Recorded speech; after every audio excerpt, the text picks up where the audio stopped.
All right, and the mic is working today. Hello, everybody. Good day, and welcome back to another episode of Merged Worlds, our Dungeons and Dragons story podcast thing. So today, big day for the story. Very big day. I can say that we will be finishing up the Caradon storyline today. I have some things planned in this episode that hopefully you all will enjoy, but if nothing else, there may be some surprises and pop-up things. Hello, MT, Miss Ashley Cooper and Jim Cooper. So nice to say Cooper twice there. And again, congratulations to Miss Ashley and Jim on their most recent marriage. Congrats, folks. So today we'll be finishing up the Caradon storyline. I will say that there are some things that are going to happen today that have been long coming, and I am hopeful you will enjoy where I take the story. I think that there will definitely be some surprises, and definitely would love to hear your feedback. So if you are watching this on YouTube, be sure to like and subscribe here on the channel so you can, let me know whether you liked it or not. But more importantly, make sure you leave a comment with your feedback. If you like the story, things you like, things you don't, I'd love to hear your feedback. As well as if you're listening to this on iTunes, Spotify, Amazon Music and Podcasts, Google Playlists. I'm on all of them now. If you're listening on any of those, please be sure to give that a follow as well. Leave a review, comments. I'd love to hear your thoughts on just the whole series as a whole, but especially today's episode. A lot of things coming. Today might run a little long. I'm not going to lie. I've been writing for the last 5.5 hours, and my fingers hurt so much. I'm a very heavy writer. I hold the pencil very tightly, and so the end of my fingers get all dented and bruised whenever I write. So I'm hurting, but I'm going through that pain for you all because I love you. And he says things that have been long coming. Motto of Mergeworlds. It's true. It's true. I love planting the seeds of something and building upon it until the big reveal or such. I think that it's more rewarding when there's anticipation or when you can look back and see the pieces that maybe you missed that form the whole picture. It makes you look at what's happened in a different light. So yeah, I think we may see a little bit of that today. Maybe. My fingers feel the same way now that I'm married. Oh, Jim, I love you to death, brother. All right. So last thing I'll mention before we get into this, again, on my website, Onlydraven.com, on the ODG store, we have now released a brand new line of Merged Worlds merchandise. You can get shirts and cups and water bottles and all sorts of stuff in all of the different gods' holy symbols, available in multiple colors and things. You have, even if you're not looking to buy one, it's cool if you'd like to see what all the god holy symbols look like. All of those are listed there for the gods of Mergeworlds. So be sure to check them out. And if you see something you'd like, maybe a color that doesn't exist, let me know. I can add more. Okay, now that I've got all the pimping myself stuff out of the way, we can get into some story, right? Let's touch back on what's happened. So, Artis, Maeve, Petal, Ran, and Kip went north. They abandoned their pursuit of catching up to Seraph, Deacon, and Mugen, because the magical artifact Quintius, which is a magical scepter that Artis was drawn to and brought with her from her family's treasure room back in Serenity, turned out to be sentient and told them that there was a great evil in the kingdom of Caradon, and they had to go there and deal with it, because if they didn't, it would have very detrimental effect on Seraph in the future, and potentially the death and loss of Serenity as a whole. So they took the Miss Dandelion, which was a ship that Darsh, Maeve's father, had sent for them, which was Petal's mom's Dandelion's old ship. There's a lot of things, Pastor. I'm throwing a lot of names at you. Hopefully some of you heard some of this before. Which is captained by Captain Lyman, who has been the captain of the ship since Dandy got it. And they headed north to Caradon. Once they got to Caradon, they began to travel across the country to get to the castle.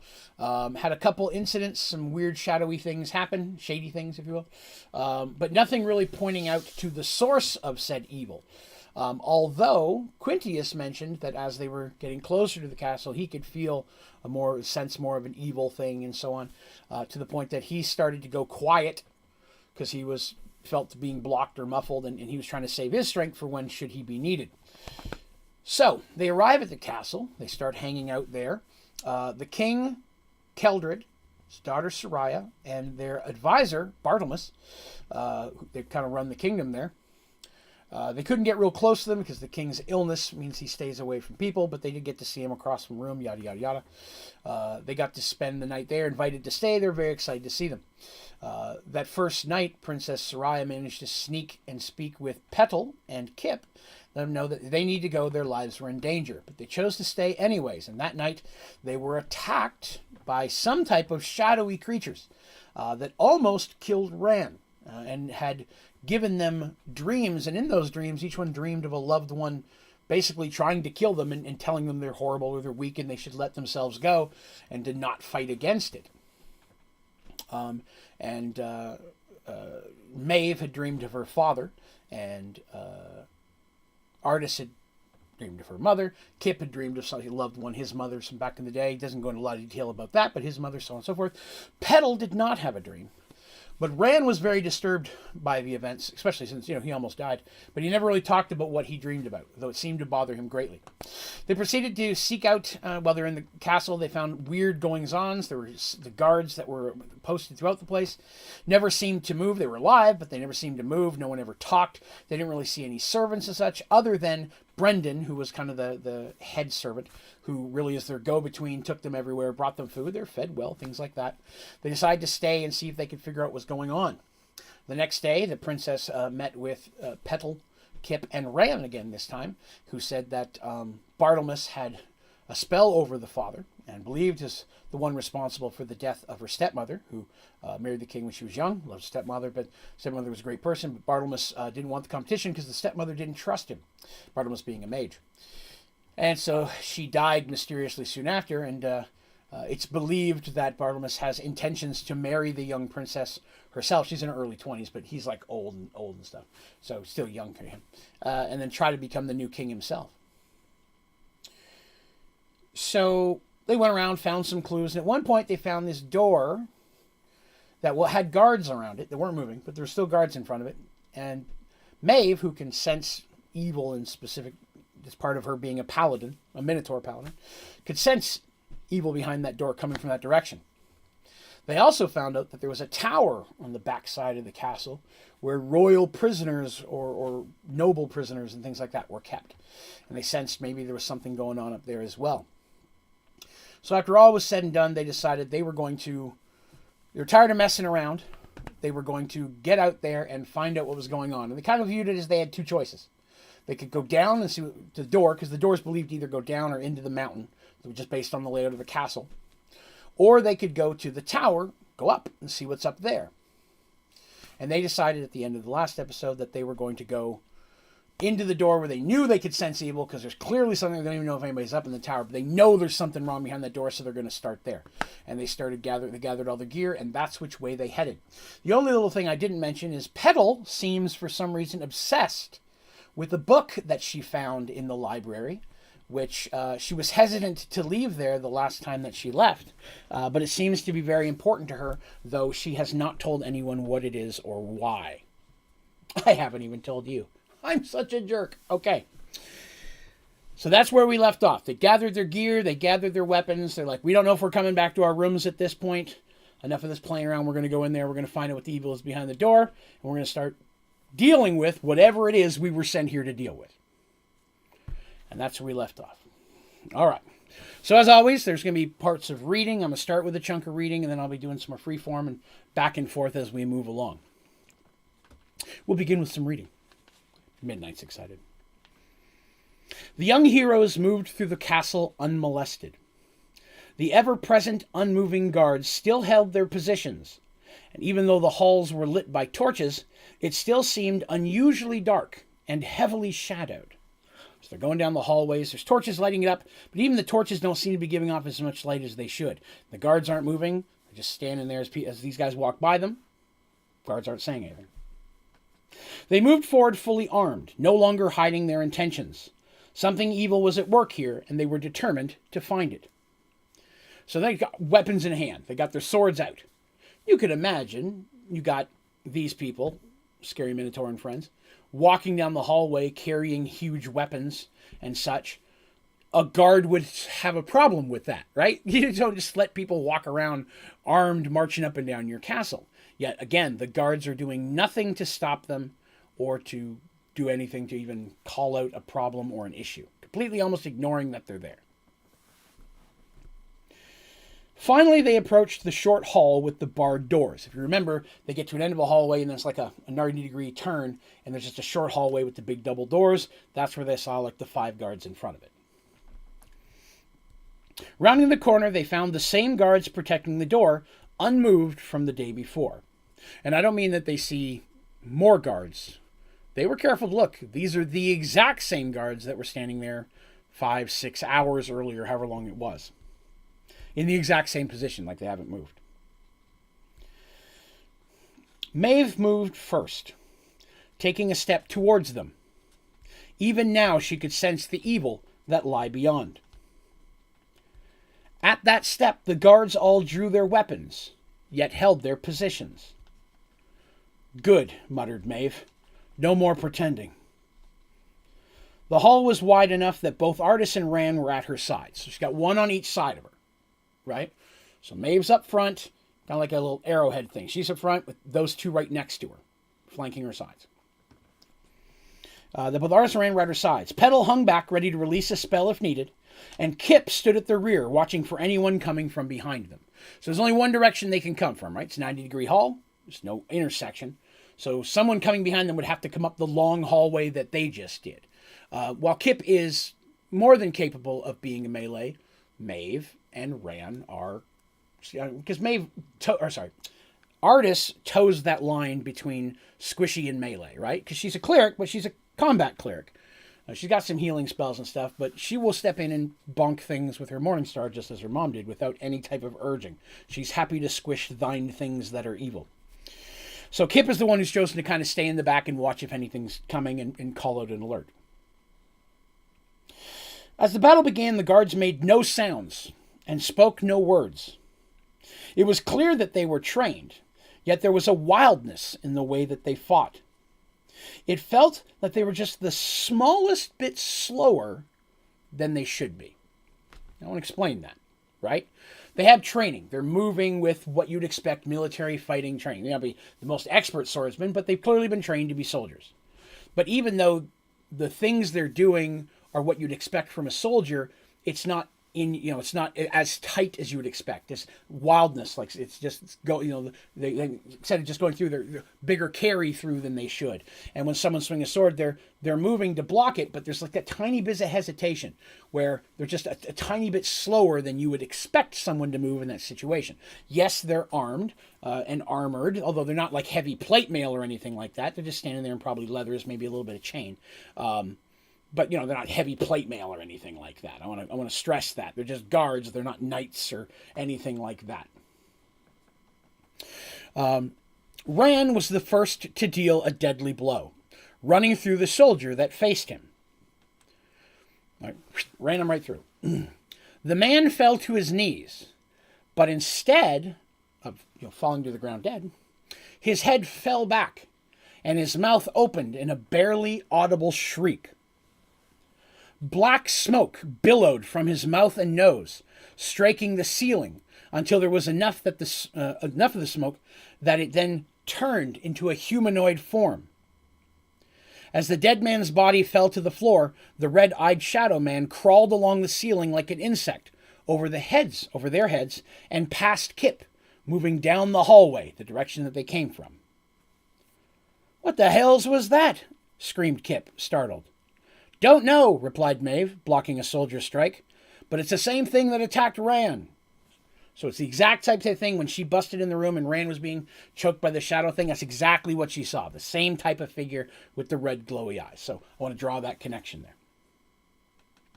Maeve grabbed a soldier by the neck and raised him off the ground, and then threw him heavily against the wall. The sound of bones cracking echoed through the hall. As the soldiers fell, again more shadow creatures escaped from their bodies, usually through their mouth and nose, screaming. Kip had been watching the first shadow man move away from them until it suddenly stopped and dropped from the ceiling in front of an unmoving guard. Kip was shocked to see the thing break into smoke once more, so less humanoid. It broke up more into like a cloud. And then it seemed as if the guard was breathing it in until all the smoke was gone. Then, drawing its sword, the guard began walking towards them. As more of the released smoke creatures moved over his head and down the hall, Kip turned to his friends. Guys, we have a problem. So they killed this dude, smoke thing came out, went down, climbed into the body of another unmoving soldier, and then that soldier started moving. It's like he woke up, drew his sword, turned, and starts walking. He's not running, but he's just walking towards them, ready to continue the fight.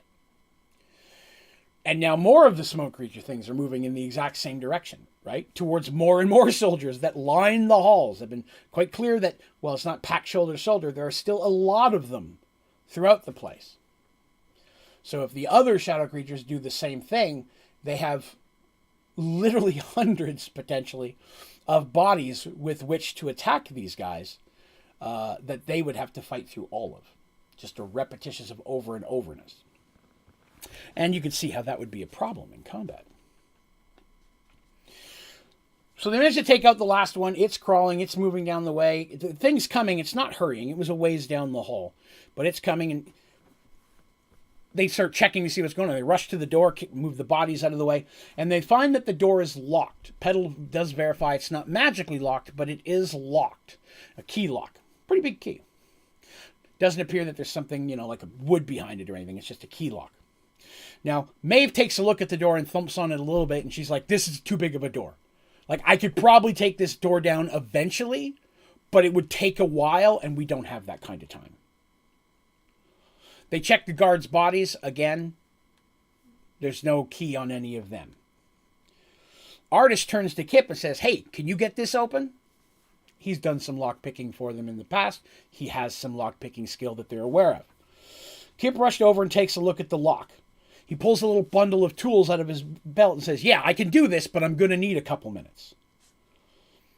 Rand pats him on the shoulder, goes, then a couple minutes you shall have.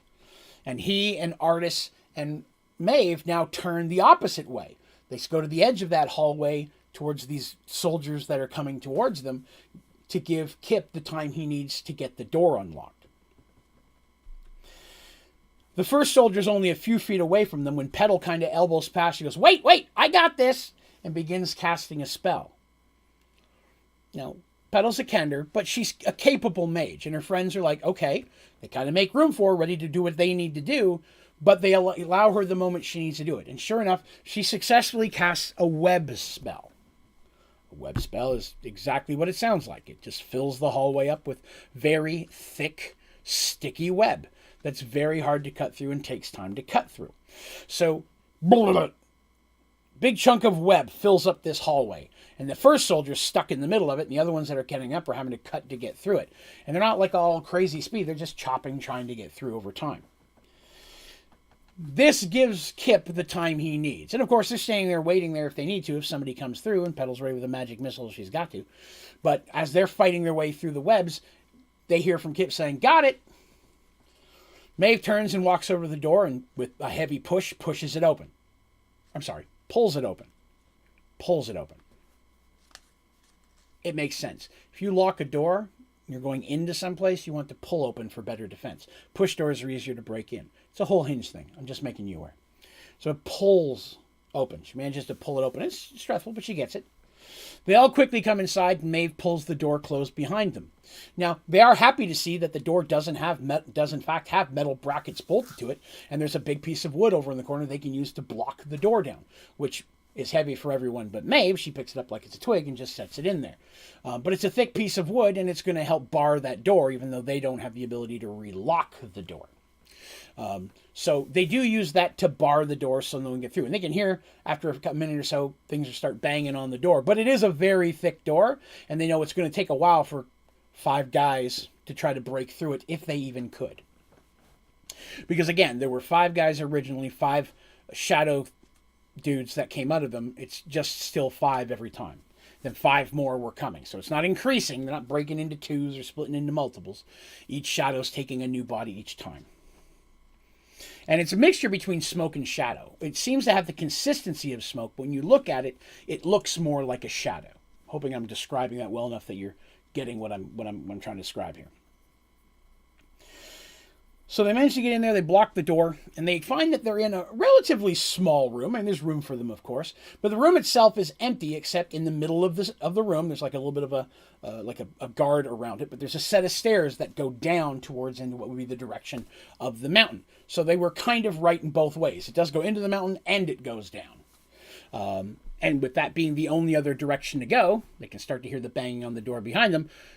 Time to get moving. And as Maeve starts working her way down, because she's in the front, normally you'd think you'd put Kip up front in these situations because he's the rogue.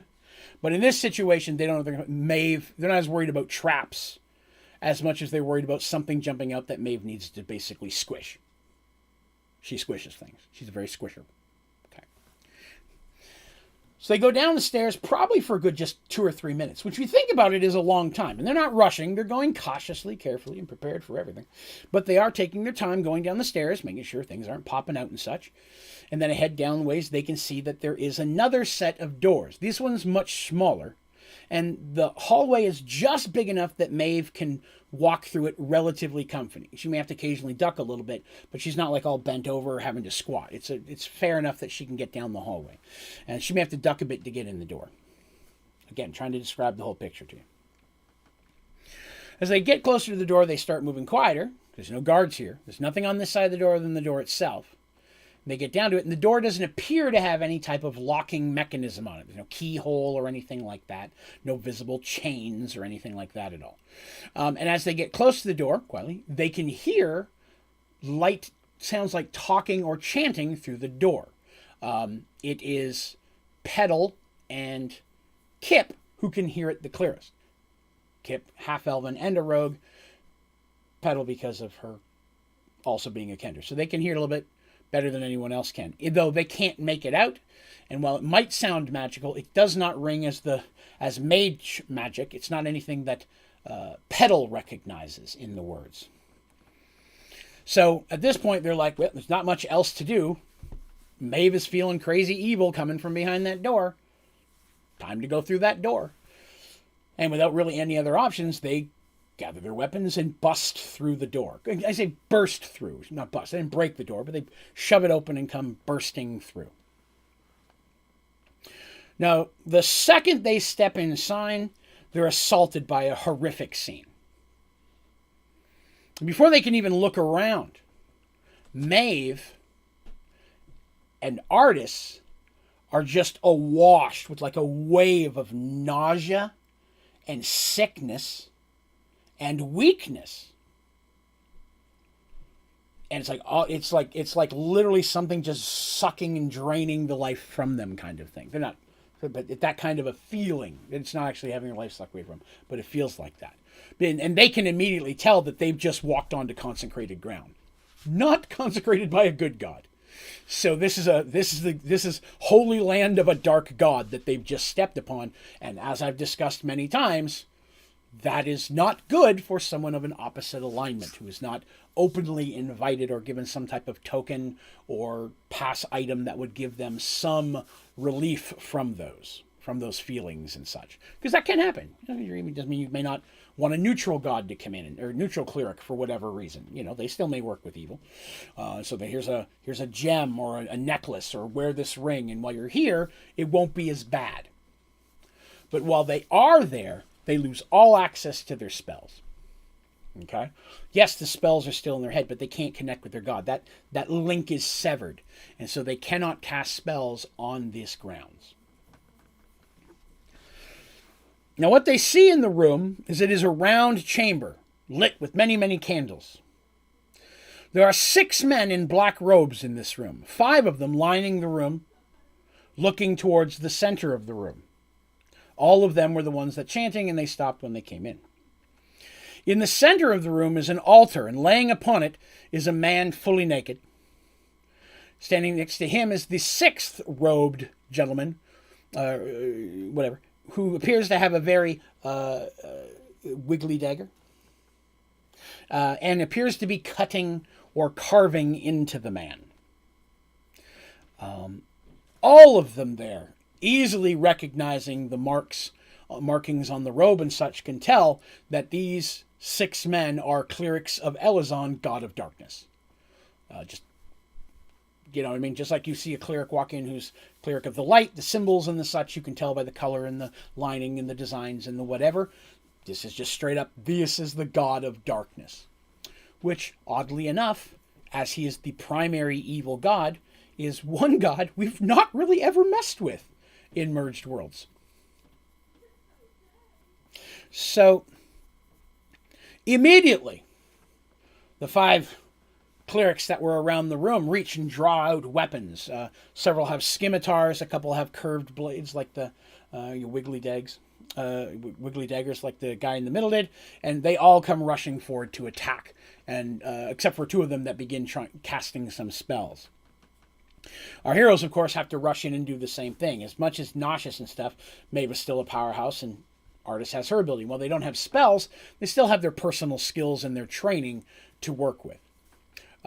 Ran and Kip and Petal are completely unaffected by the ground. It doesn't hurt them at all.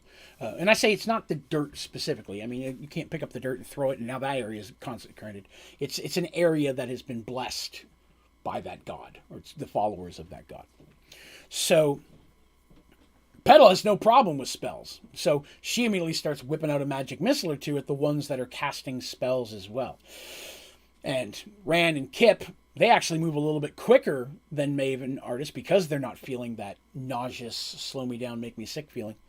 And they rush in as well. And basically melee begins.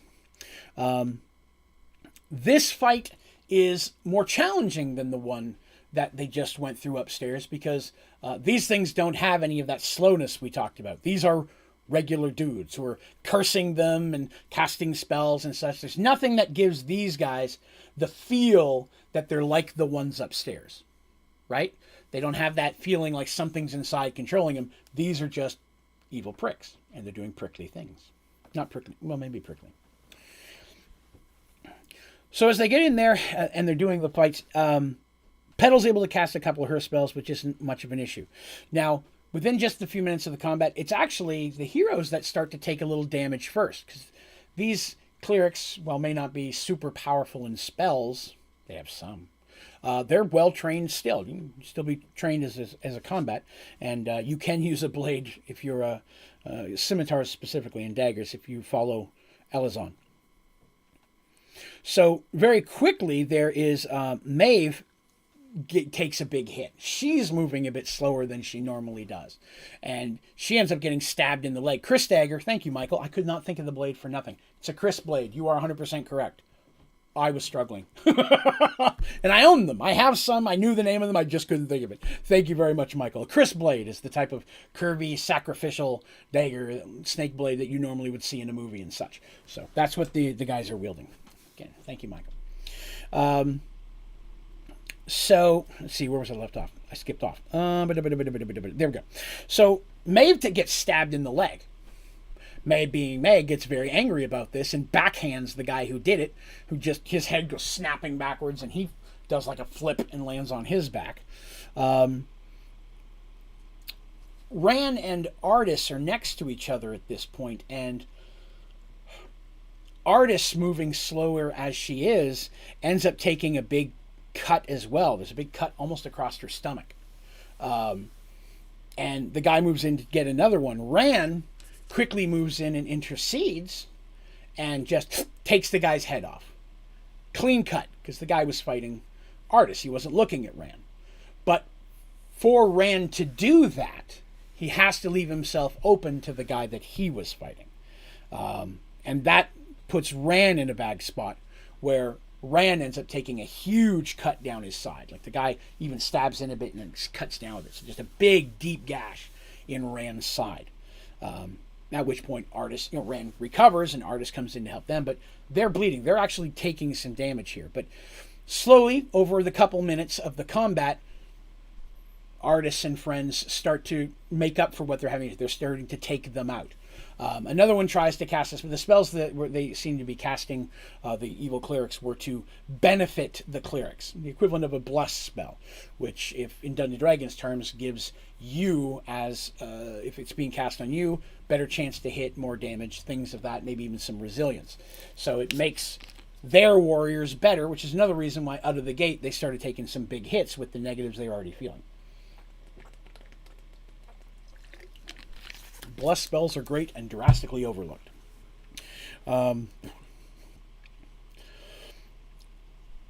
Let's see. So the guy who ran was cut him real deep, and he turns and he's blocking the fight, blocking the blade again, but Rand's from that cut a little bit slow on that side, and the cleric uses that as an opportunity to try to get in yet another cut in the same area. But a burst of light in his face, the man stumbles back screaming, because that's what happens when you get magic missiles in the face. And Petal, seeing Rand in trouble, unleashed a magic missile and just right in the face of this cleric. The cleric's like, because that's damage, right? He steps back, and when he does that, that gives Rand the opening to run the man through. A lot. It takes several minutes, and they take a few injuries, but they are able to successfully kill all 6 of the clerics. Artis could see that these clerics are not high-level clerics. They're very, very low. Grunt work, if you would. But they still have their skills. Of course, at this point, they make their way to the man on the altar, who they are horrendously shocked to find is still alive. Even though it appears he's been partially disemboweled and his body's been cut open in different locations, and there's different runes and sigils that have been carved into his flesh as well. The man seems like he is still alive, though barely. It's almost like keeping him alive through it all is part of the spell that they were casting, because he had to be alive to go through all of this. They immediately look to see, is this something we can heal? Well, Artis has no heal spells right here. And it doesn't take but one glance to know you're not picking this guy up. His body just can't handle that. And sure enough, his life starts to fade and he's about to die. But before he does, he managed to gasp out a few words. And the words he said is, "Save her," and the word "tower." He barely able to speak it. Luckily, the artist was close enough to hear him gasp it out. But the words "save it" and "tower," and then he dies. It's sad, of course. They don't know who he is. They don't recognize him. It's no one that they've met in the castle so far, or anyone outside of the place. He's an unknown man to them. So they search the rest of the room. Is there anything they can find? They find some magical stuff. Not like loot, but they find the stuff you would use for casting spells. Some spell components, incense, chalk, so on and so forth, miscellaneous powers. Being as where it is and what it is, no one's touching it. No one's taking any of that with them. Even Petal's like, yeah, some of that's decent spell components, but I'm not taking anything from this place. There's too much corruption on that. I don't want bringing that into my own spells. So we're leaving everything here that we find. None of them had anything of value, and nothing that identified them as a person, who they were or what, other than the fact that they were wearing the robes that they were. So with nothing else to do and no place else to go down here, their only option is to go back upstairs. They make their way up to the upper room again, and they can still hear the banging on the door, though it doesn't sound any greater than it was before. It doesn't sound like there's drastically more people there than there was originally. Sounds like the same group of guys banging on the door, and there's no calling out, there's no words, they're not speaking in any way. But the door is still sturdy as hell, and it hasn't made any move towards being broken or damaged, at least from the side that they can see. This gives them a moment to kind of talk about what's going on. Okay, we've this guys, shadow guys, we went down and killed those. Dead man says, "Save her in the tower." And they determine that it's very likely that the princess is being kept in the tower. Makes 100% sense. They found out about the tower right around the same time they found out the princess was sick and not able to attend them.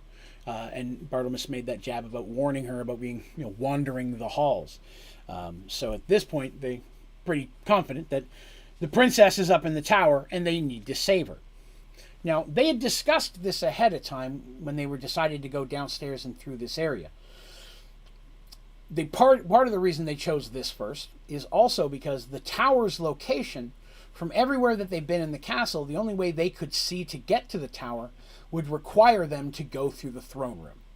The way the castle is built and the way that it's set, that's built behind it. And they found no other hallways in all their little adventures that would lead them around or behind the throne room. So to their understanding at this point, the only way they have of getting through to the tower is to go through the throne room. So they say, okay, then that's what we're going to do. So they have to start they're going to have to go through these doors, get through these 5 guys, and then these 5 guys, and then these 5 guys, and then fight all the way to get to the throne room. But there's not a lot of other options. They don't know any other way. They only have a basic knowledge of the layout, and they sure as hell don't want to get lost up in here and just end up pulling more and more possessed guys. Right? Hopefully that makes sense. So with nothing else to do, Maeve goes ahead and tosses lightly and very easily, so much so that she kicks that log and flips it off the door and just tosses it to the corner. And it's one of those things where, for like Ran and Kip, Maeve and Artist, Ran and Kip, they see her take this thing and just toss it like it's nothing, and they're like, God, to be that strong, right? Because they're warriors types too, right? They're in melee combat. They're like, God, if I could just pick that up and throw it. It would take both of us together to lift the stick. Maeve grabs it with one hand and just tosses it away like it's nothing. There's always that little bit of envy from not like in a bad way, but that little envy like, God, I wish I had even half of her strength. What could I be able to do if I had that? So it's very often when she does stuff like this, you'll see Ran and Kip look at each other like, damn it. That shared look of, okay, let's go. They're trying to push on the door. She kicks it in all by herself. Like always that little shared look of them, like they understand. Fuck, why can't we do that? Just that little bit of a side thing there. So they go ahead and throw the doors open, because remember, it's a pull door. These guys really weren't trying to pull it. It's a pull door. Throwing the doors open, the 5 guys go skittering back, or not, falling backwards or whatever, but then again, stand back up preparing to fight. No one's seriously injured by the door coming open, even though Maeve gave it a good sturdy kick. They begin fighting these guys and trying to get to the throne room. And what I just discussed is exactly what happens. Every time they manage to kill one of the soldiers, the shadow leaves its body and it's incorporeal. They can't hurt it. They swing at the shadows. Their swords and stuff go right through it. Now, if you'll remember, Maeve had her spell, her Bless Holy Light spell that she used that kind of pissed one off way back when it was trying to kill Ran and it fled out the window. It had an effect, but she only gets to do that once.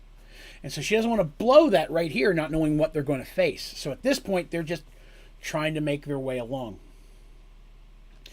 After several minutes, 5-10 minutes, of just constant combat, killing a dude and another one walking down the hallway towards them, because again, they're walking towards all these guards. They know they're going to have to pass at least 40 or 50 of them just to get to the throne room. They haven't made much progress in this time. It's if they can take a bunch of them out at once, they get an extra minute or two while the other ones are slowly walking, just casually, not turtle slow, but casually walking towards them until melee begins with the next one again.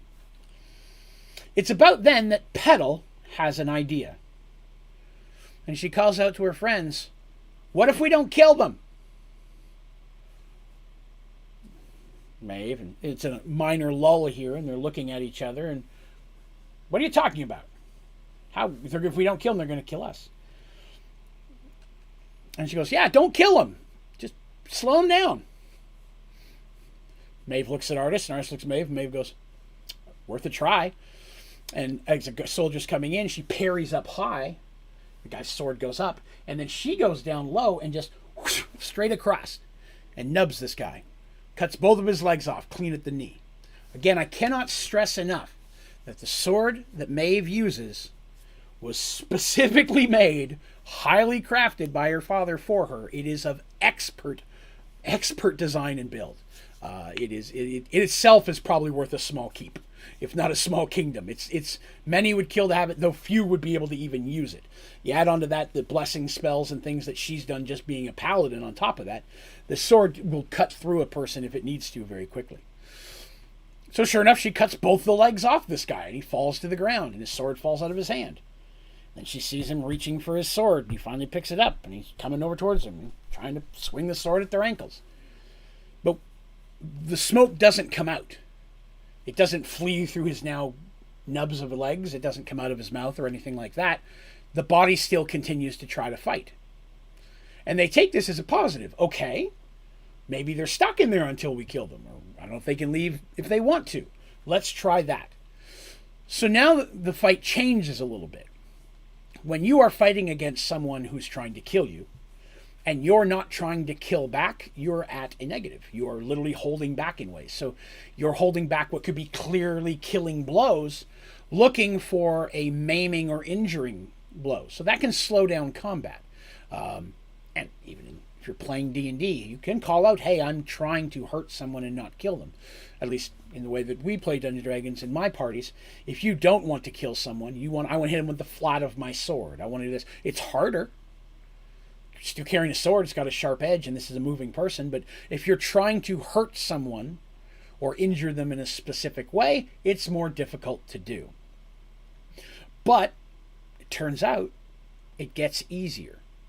Because each time that they take someone down and cut off a leg, cut off an arm, they don't knock unconscious. They're kind of staying away from the head, because most things done to the head will kill you. But they're really trying to just do that, injure people, harm them in a way that won't kill them, but would slow them down. And sure enough, as they do that, they're walking down the hallway with more and more half of people following them. Until finally they get through the 5 smoke dudes again, and no more smoke has come out of any of the bodies, but there's just things with one arm or 2 arms or one leg trying to come after them, but incapable of walking is kind of the big thing, or more difficult to wield a weapon. And it successfully works. This allows them to get past them and move forward, and none of the other guards that they pass draw weapons or try to stop them in any way. So after a minor slowdown, they manage to fight through and get past that. They start moving their way past, and they've got a good distance on the guards now, so they can go a little bit slower. They're not like hard paced. They're making way. Rand stops for a minute, and they're all kind of looking at Rand, and Rand pulls out a knife, and he walks up, and he's looking at one of the guards, and he just reaches up and slits the dude's throat. And the body's like, whoa, whoa, whoa, and just falls and hits the ground. And Art's like, what are you doing? He's like, every one of these we leave is another one we're going to have to fight to get back out of here. I can't be sure that that's the thing. We can't just leave all these things standing here. Art's like, these are innocent people. And Rand's like, I'm pretty sure they're not people at this point. I think they're husks. They're shells, if nothing else, being used. So Artis isn't happy about it, but Maeve has to look at him and be like, and Kip are like, yeah, it kind of makes sense. So sure enough, as they start making their way through, they don't have time to stop and kill everyone, but on occasion, yeah, if there's several of them close together, they take the time to permanently incapacitate some of the guards that are standing there. Although Artis, again, not real happy about it. Finally, though, after traveling up the pass the ways they make it to the doors of the throne room. Entering the throne room, the young heroes were not surprised to see the king upon his throne, or Bartimaeus standing at his side. You will not be allowed to stop what has been done here. My hard work will not be wasted, screams Bartimaeus. To the left and right, they could see that 5 soldiers on each of the walls. 5 on each total, so 10 total, covering you with that. These soldiers all move and draw their weapons. So that's 10 guys ready here to fight.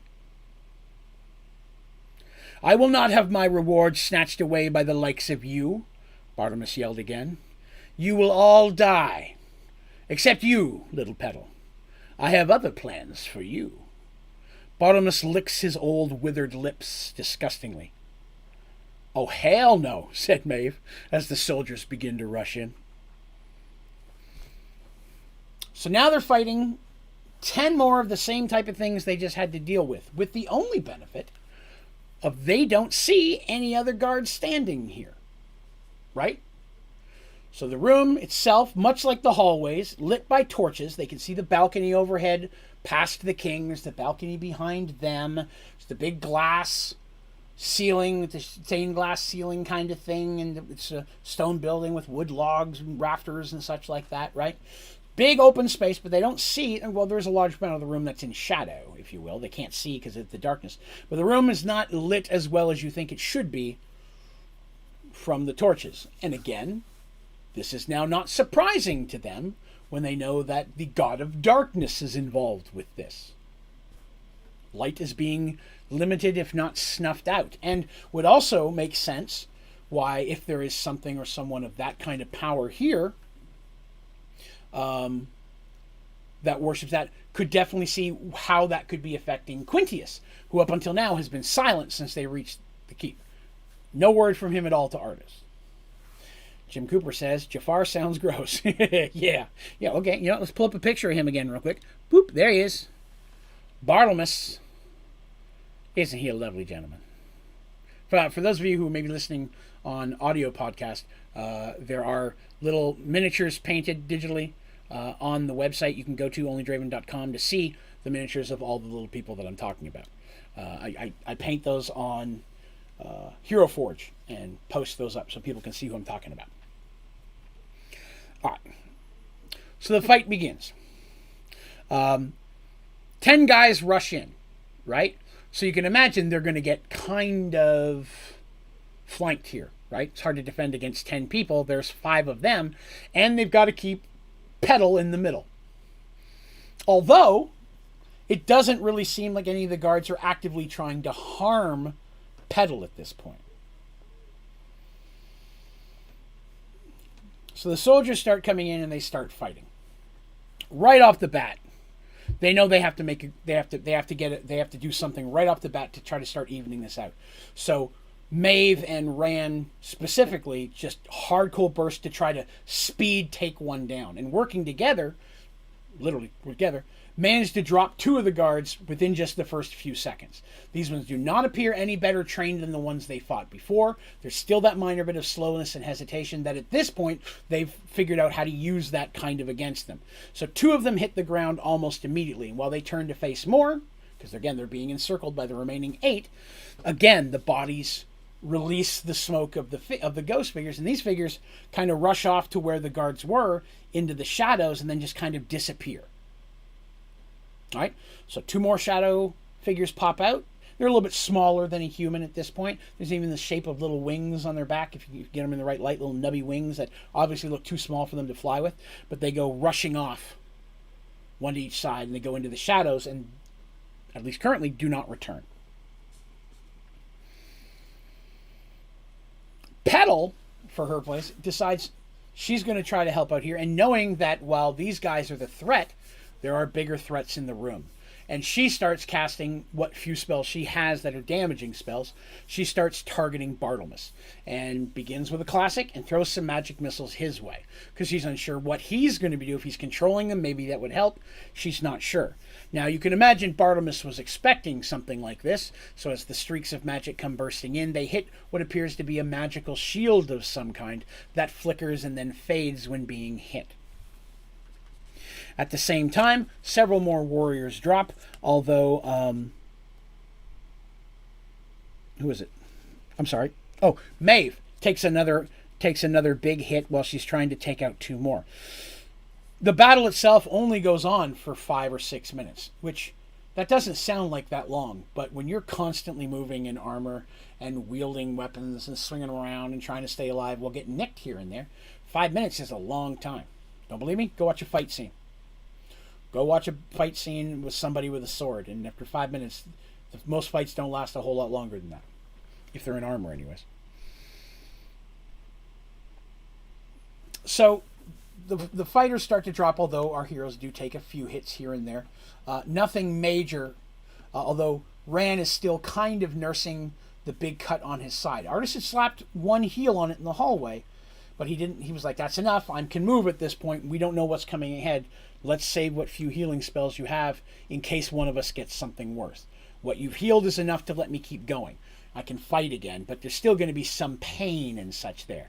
While the skin may have slightly, closed, it still looks pink and raw, and it would not be hard to reopen that with a very minor cut. But they're relatively successful, and they're down to the last two. At this point, Artis has stepped back, preparing to be able to cast a healing spell on Maeve, because she sees Maeve taking the other hit. And while Maeve and Ran and Kip are taking on these last two, Kip and Ran working together while Maeve's on the other guy. And it's at this point that Bartlemus decides to cast a spell of his own. Petal sees that he's casting a spell, but can't tell what spell. She's not knowledgeable about that. Or she can't tell just from seeing his lips move. It's a spell that she clearly doesn't know. When all of a sudden, about that time, a ball of flame erupts from his hands, hurtling towards the group and the two soldiers that were still there. Seeing it coming, they all try to, brace for cover. The soldiers don't. It's coming from behind them. But even Maeve and them turn and are trying to brace themselves and such, hold up their shields, right? Because Artis uses a shield. Ran does not use a shield. Kip can, but he's not currently. Petal doesn't have any shield. And while Maeve can, most of the time she's two-handing. So she does not currently. So really only with the shield right now is Artis, which she uses to try to cover for her and Petal, to pull her behind it. It's a small shield. It's more protecting their heads. The flame actually ends up hitting the soldiers first, causing it to ignite, and a wash of flame just bursts over all of them, knocking everybody to the floor. The soldiers take a big brunt of it, burst into flame, and as their bodies burn and crumble, again the smoke creatures escape and run off into the shadows. No new ones come out. I have to stress that. Everybody takes damage. Maeve, being covered in hair, takes some of the most amount of damage. She's also the largest. It makes sense. But she takes some of the most damage. She's badly burned in multiple. She managed to cover her face, but the back of her arms and her side, where she turned to try to block the flame, gets hit real bad. She's having to put the fire out and such. Rand, same kind of situation on his side, where he's trying to block. And Kip, same situation. So they're all burned and putting the fire out, but they've all taken a considerable amount of damage. I can say that of everything all of them have been through since the second these guys have entered into an adventure since they were kids, this is the most amount of damage any of them have ever had to deal with at once. Fireballs are no joking matter. 66. Just saying. It's a lot of damage. It's a lot of D6s. Potentially more down the road, too. So,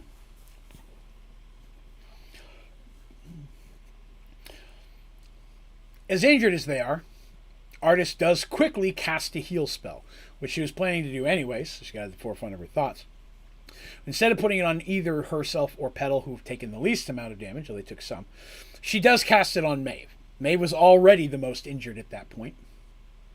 And she quickly goes over to Maeve and heals her. Maeve also has her own healing power, and at this point, with no other option, has to use it herself, which is her own lay on hands, which she can basically place on herself and heal herself. This heals her up quite a bit, but it also takes out the two biggest healing spells that the party has at this point.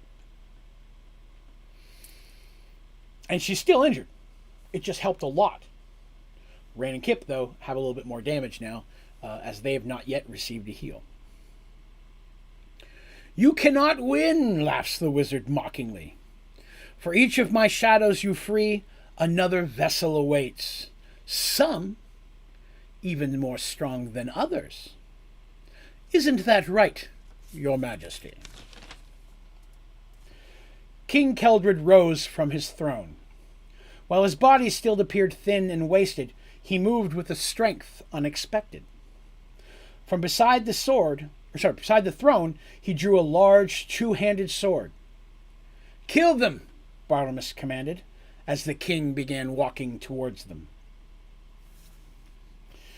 Now, the king looks like a thin, kind of wasted dude. I talked about that. Got a little bit of a belly on him, but his face looked gaunt, and the illness and such. Begins walking towards him with this big two-handed sword. Big one. For Maeve, probably one-handed, but for a regular human, it's even large for a two-handed sword. And he comes marching towards him. And he's holding it very well, professionally. Like he clearly knows what he's doing. That's his sword. And he's marching towards them. As they have to step forward and enter into battle with King Keldred, right? Again, this is a story, but viewing it from a Dungeons and Dragons point of view, right? At this point, you've got Maeve, Ran, and Kip. Or Ran and Artis again. Your front three. With Kip kind of close to Ran, ready to jump in and help when he needs to. As such, in melee, especially if things flank. With Petal in the back. While the king is walking towards them confidently, and they're preparing to fight the king, none of them can escape the fact that the room is now on fire. That was a fireball. Wooden tables, old tapestries, wooden beams. I've very carefully described how there was wood holding up the stone. There's a lot of flammable things, rugs, carpets. I've described these things thoroughly in the past and they visited in here and such. So there is a lot to burn. And even though a castle may be made primarily out of stone, it's not hard to burn one down. And many of the things that are up there are very old, even these tapestries, and not as well cared for as they would have been in a normal castle situation. So very quickly, the room starts to burn. So that's all going around the room. And even though the flames are growing and such, the room doesn't appear to be getting much brighter. There's still plenty of shadows, although if anything, the shadows are a little bit weirdo and they're kind of dancing and such, right? Because, it makes shadows flicker. But the room doesn't get any brighter, even with the increase in flames. As they enter into combat with King Keldred, very quickly they learn he's not like the other ones. He is very fast. Way faster than he should be, considering he's using a big two-handed sword, and he looks very gaunt. He moves with the speed of a young man who's very well-trained and experienced and in good health. So he's not unnaturally fast. I don't want to say he's zipping around like a freaking vampire or anything like that. No. He's just moving as someone who he would be much younger in his prime, if you will. And he's also strong. And in that situation, he does seem to be a bit stronger than he should be, even if he was in his prime. When Maeve is parrying a blow, Maeve is grunting. It's a strong blow. Not something she has to deal with very much when not fighting against another Minotaur, which she has sparred with Minotaurs many times. And he's moving with, again, less of the chaotic attack style, but definitely more with the training of someone who has fought against multiple opponents in the past. So a guy who's used to fighting more than one person. While this fight is going on, Bartlemus is trying to cast in the back some more spells, while at the same time, Petal quickly throws out a magic missile of hers, which this time actually hits him. So he had to drop the shield to cast his own spell. And you can't just cast another shield right back to back like that. It's not that easy. So she manages to interrupt his spell with a magic missile, which, I don't know, I guess maybe he just wasn't really focused on that. He's focusing on the guys who are actually doing the damage, per se. And it draws his attention to her. Puts him into a spot, because now he's got to try to fight her. Does he fight to kill, or does he not? Not a lot of magic spells that maim or knock you unconscious that would be as effective in this group. Because again, depending, it could even affect Keldred, right? Who knows? Would a sleep spell affect Keldred? They don't know what Keldred is or how he's affected. But the mage knows, of course, so he has to be careful what he casts. So Petal and Bart end up casting some spells. And Bartlemus' spells, maybe some magic missiles, but he appears to be kind of pulling some punches, and more than anything else, just trying to do some weakening of her without killing her.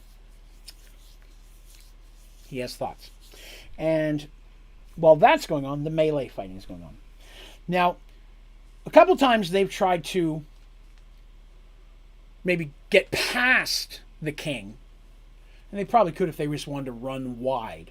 But if they try to just carefully slip out, the king is doing a good job, and he has a very long reach with that huge sword, of keeping them all in combat. And he's moving fast enough that it takes all of them to fight him. He's very, very well, fighting very, very well. So the king is keeping them from moving forward. It's in this moment of fighting that an opening kind of pops up that, based on its location, Rand deflects. It'd be a perfect spot for Kip to swing at him, but Kip doesn't. And with a quick look, Rand looks, and Kip is not there. In fact, quick glance around, he doesn't see Kip at all. He doesn't have time to yell anything out, but around the room, he doesn't see where Kip went. But Kip is no longer fighting beside him. This page. Here we go. Finally, though, their efforts are rewarded. There still are now 3 competent melee fighters, and with just as good, if not better, weapons. And sure enough, eventually, the king takes a serious wound himself. Maeve is able to literally cut him rather sharply across the stomach, while Rand comes in and stabs him kind of under the arm, where it comes out like his back a bit. So it didn't go through his heart or anything, but it did go under his arm, through his side, note through the back. 2 very big blows that would take the average man down. But not so much King Keldred. Keldred staggers back for a moment, and his mouth opens as if to scream at them. And 3 of the shadow humanoids come running from the shadows, where they've been this whole time, because they didn't know where they went. Come running, 2 from one side, 1 from another. And they run at the king, and as they jump back towards him, they bust into smoke, and he just breathes them in, and as he does, he begins to get bigger. Now, I want to stress, he's not getting taller. He is not becoming a bigger version of himself. He's getting bigger, like someone put more air in a balloon. The gaunt skin starts to tighten out. He ends up starting to get thicker and bigger. And, well, yeah, it's not just like bulbous fat. I mean, but he definitely gets thicker in that way. Yet, it doesn't seem to be slowing down. His moves are just as quickly, and he's just as strong. In fact, maybe a little bit stronger. With no choice, again, they have to continue fighting Keldred, who at this point, it's almost like those 2 wounds did nothing to him. The fight continues.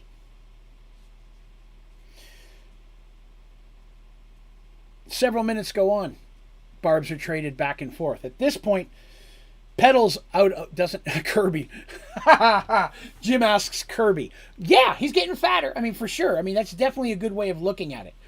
If I was to relate this to a movie, when it happened, maybe a little bit like in Men in Black, where Vincent D'Onofrio character is like the bug's wearing a suit of him, so he looks kind of bulbous, like something underneath, but the skin's not all right, like it's wrinkly in the wrong spots, like there's something too big inside of that body than supposed to be there.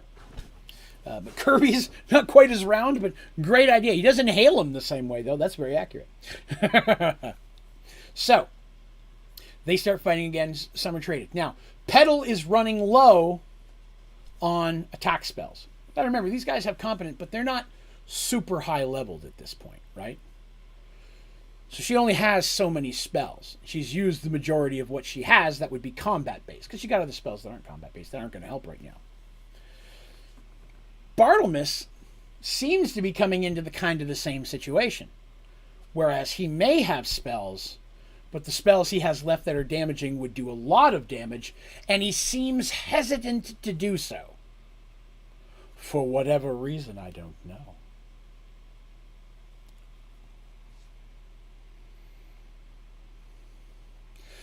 Once again, Rand manages to run the king directly through in the stomach, and as he pulls him out, little bits of blood and gore and stuff plop out. You know, a little bit of stomach, intestine-y things. It's a big cut. The kind of cut that would kill a man. And yet 4 more shadows come running in, 2 from each side, busting into smoke. being absorbed by the king through not just his mouth and nose, but now into the wounds themselves, almost kind of like they're plugging him. And now the body is super stretched out. It's definitely, at this point, looking drastically fattened, because his head's not really getting bigger, other than it's getting a little, chunkier. Top of his head's the same.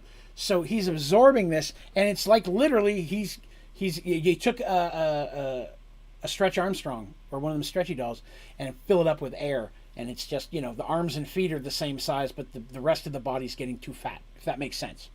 Hopefully it does. He's absorbed 4 more. There's 7 spirits in there at this point. There's smoke monsters or shadow creatures, whatever you want to call them. I know what they are. But I'm just being vague because you don't. Very sneaky that way. The fight continues. The king still, even in this form, is not any slower, and yet seems to be even stronger. And at this point, Maeve is hard-pressed to block his blows. Yet she's having to block most of them. Because Ran or Artis would have a hard time blocking a blow like that. Artis does take one across the shield, and her whole arm starts to go numb from the bracelet. Hey, Buffy. I got a kitty visiting me. Hello.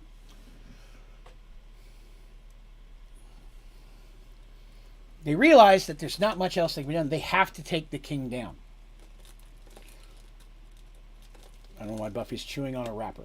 Okay, sorry. My cat just took my attention. I gotcha. So, at this point, they just literally go into hacking mode. Like, Maeve is trying to fight him, but Ran and Artis are just trying to damage him as much as possible. Even if it's a whole lot of smoke. They're not looking for the good stab in a heart or shoot for the one single killing blow you'd expect, because it doesn't seem to kill him. So now they're just trying to do as much damage to flesh and skin, whatever they can. And successfully, they start hacking at him. No serious blow is dealt, no major wound, but as the king starts to get hacked up and chopped and such in different ways, and again, you got to imagine, Artis is using a blunt weapon. It has little nubs of spikes on it, but it's not as good as a sword. It becomes a little bit hard to do so. The final 3 shadows come in and jump into the king. The king at this point is just a bulbous, blob-like creature that still is swinging a sword around. But finally, the body is so big that it does start to affect its ability to move, and it is getting slower. I need you guys to give me just one quick second.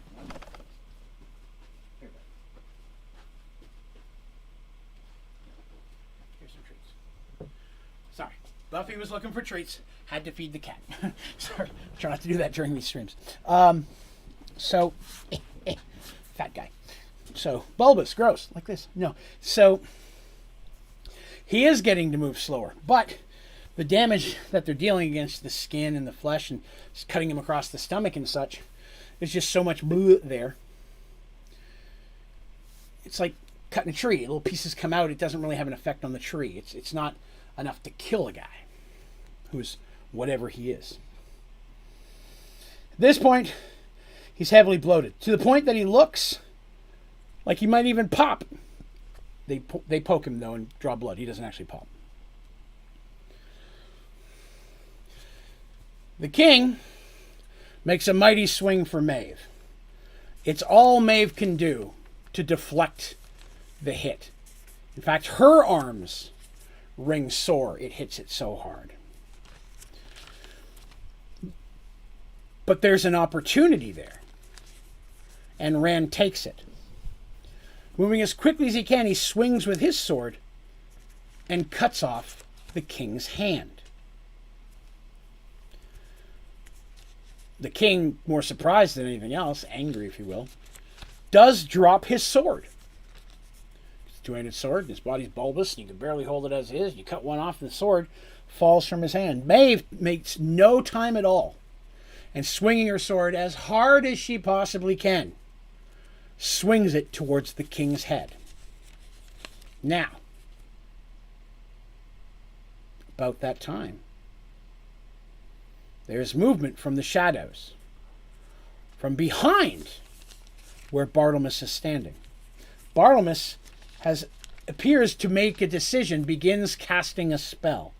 And Petal has that uh-oh kind of look on her face. She begins casting yet another spell. This one seemingly much stronger. But the move from the shadows breaks into a physical form. And Kip slips from the shadows from behind the wizard. Quickly moving forward, at the same moment, running his sword through the back of Bartlemus, his blade piercing through the wizard's chest. In the same moment, Maeve's blade cuts deeply through the king's head, not neck. You can't get to the neck, but literally through the head, cleaving it in two, top part of his head coming clean off. And as it does, the king's body falls to its, I guess, kind of what's left of knees, and the shadows just begin spewing forth through the opening of his head, spinning above him almost like a shadowy cyclone. And as they do, they begin to no longer appear to be multiple different shapes, but be combining into a single one. As the shadows began to combine, they saw it begin to form into one large, monstrous shape. Maeve almost fell to her knees as she was struck with a wave of great evil emanating from it. Suddenly, Artis heard a voice in her mind. "Now, Artis, it is time." Artis acted immediately, dropping her shield. She quickly used her free hand to pull Quintius from her belt. Raising the powerful artifact before her, she began to speak words that she did not know, and that she would not remember later. She felt a powerful force move through the scepter and her own body, the essence of light itself. A blast of pure light exploded from Quintius, filling the entire chamber. No one could see, blinded by the holy light, yet they could all hear the scream of the great shadow beast as it was ripped apart, with no shadows left in which to flee. After a moment, the light finally faded, and the room returned to normal, although the flames on the wall caused the shadows to dance around them, because the room is still on fire. I have to stress that. It's more on fire than it was before. It is moving up the beams into the rafters.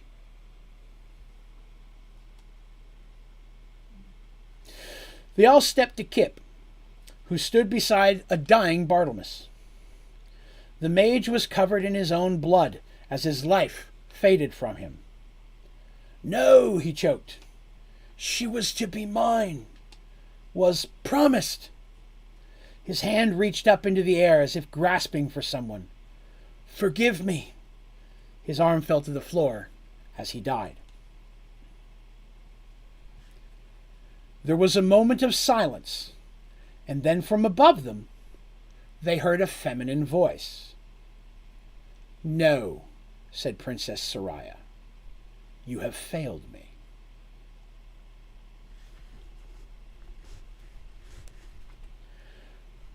Again they all grabbed their weapons and looked up to the balcony above, for it was Soraya Bartlemus was reaching out to. Standing there is the princess, looks quite unhappy.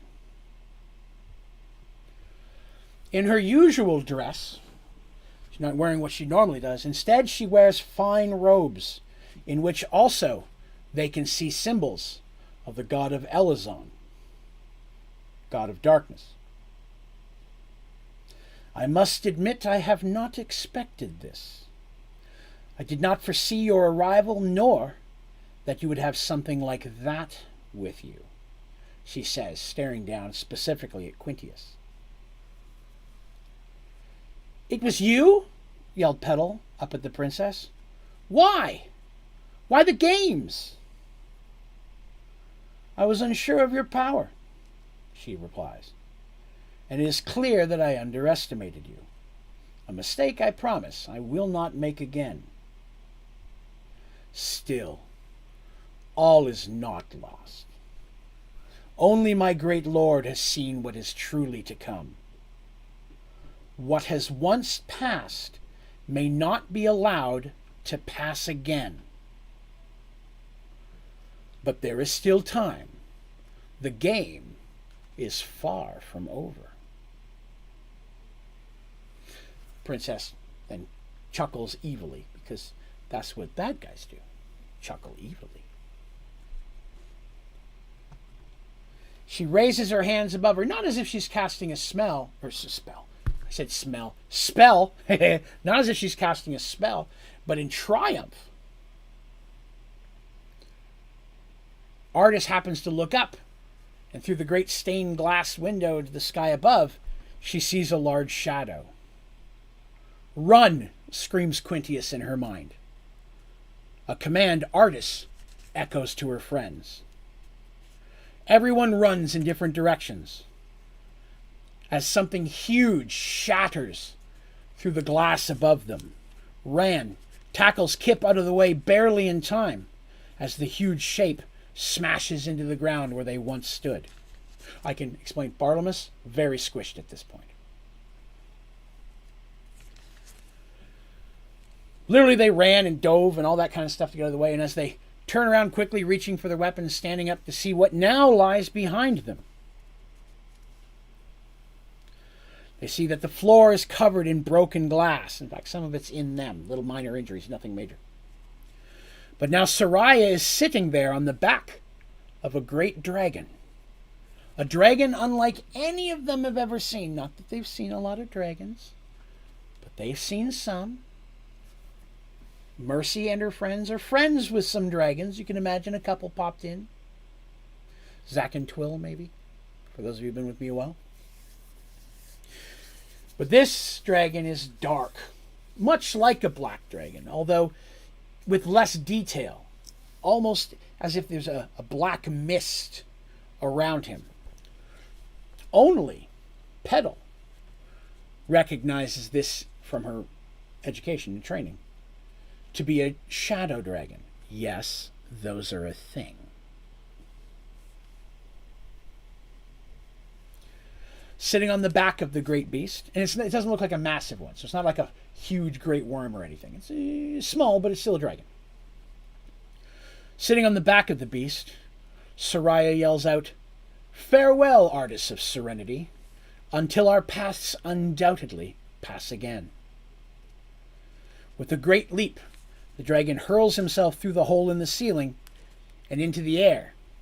They can hear the flap of its great wings, and over the next moment, those sounds fade away.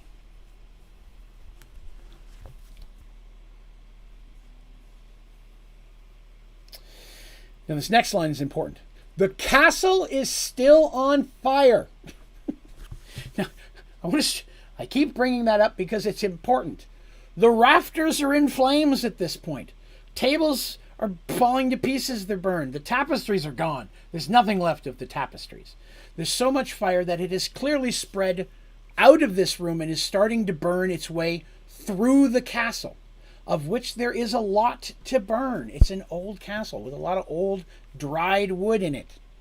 You can imagine there's a lot of lamps with fuel in them. When it hits that's just another little pop of explosion of fire, spreads it even worse. All of that type of stuff is going on. They are standing in the inferno that is now this castle.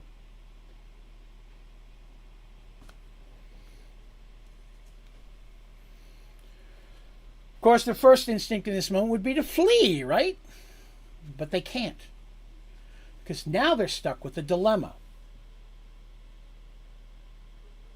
Then who's in the tower? The man on the altar was clearly being treated poorly. Asked them to save her in the tower. Couldn't have meant the princess. Then who did he mean? Is there someone up there that still needs saving? And if so, can they in the right mind leave them to a blazing fire? The decision is quickly made for them. As Quintius tells Artis, it is imperative that they save the person in the tower. Quintius doesn't know who it is, knows only that it is imperative that they save the person in the tower. Now you got to remember, he gets these messages literally from the goddess of light. Not like pops in and, tells him a story, but the knowledge just is his all of a sudden. It's bequeathed to him from her. That's how that works. Artist has zero hesitation. Tower it is. We've got to go save her. Maeve's like, Goddess of Light says that's what we got to do. I got no problem with that. And Rand, being the honorable guy, goes, I don't want us to die, but 100% I can't leave somebody burned in the tower. And so they begin to start walking in that direction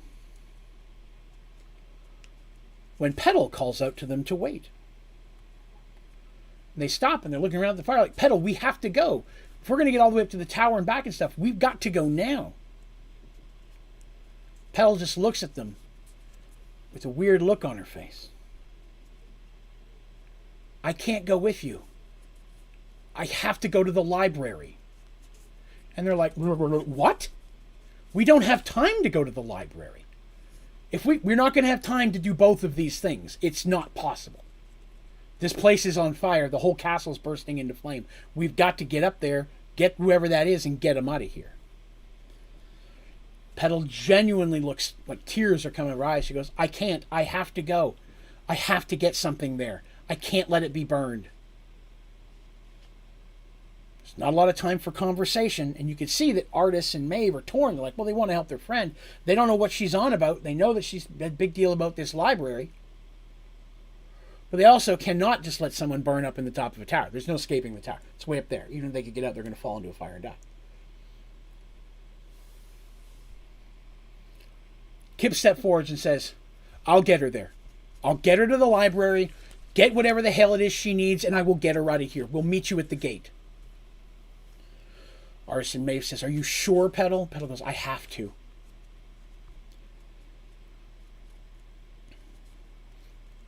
Kip kind of gives him away and goes, I promise. He goes, I'll get her out of here. And Rand steps up and puts his hand on his friend's shoulder. Make sure you get yourself out of here too, my friend. The two groups split, now headed in separate directions. Kip and Petal run through the burning halls. Dead soldiers are everywhere. Okay? Not just the ones that they killed. Every soldier that was standing up in a hallway is now lying on the ground dead. There's no signs of any of the shadow creatures, and if they do come across the ones that they cut up to slow down, they're just laying there dead as well. There's no signs of any of the shadow creatures. They don't run into any blocking of that way whatsoever. But there's just dead, so I'm having to run around those, some of which are at this point on fire. Fortunately, they've been to the library enough, they know exactly where it is. And while it's a little bit deeper into the castle, it's not that far, really. So they're really hurrying around, and the halls at this point are catching on fire. There's things burning, but they're running through mostly stone halls, so it's like a hot tube, if you will. But they're able to do so. They come to the end of the hallway, and where they would turn to then go up the short hallway to the library, double doors. We've talked about this, kind of the layout. And they come around that corner. And in the distance, they can see that the library doors are open, but there's already fire inside.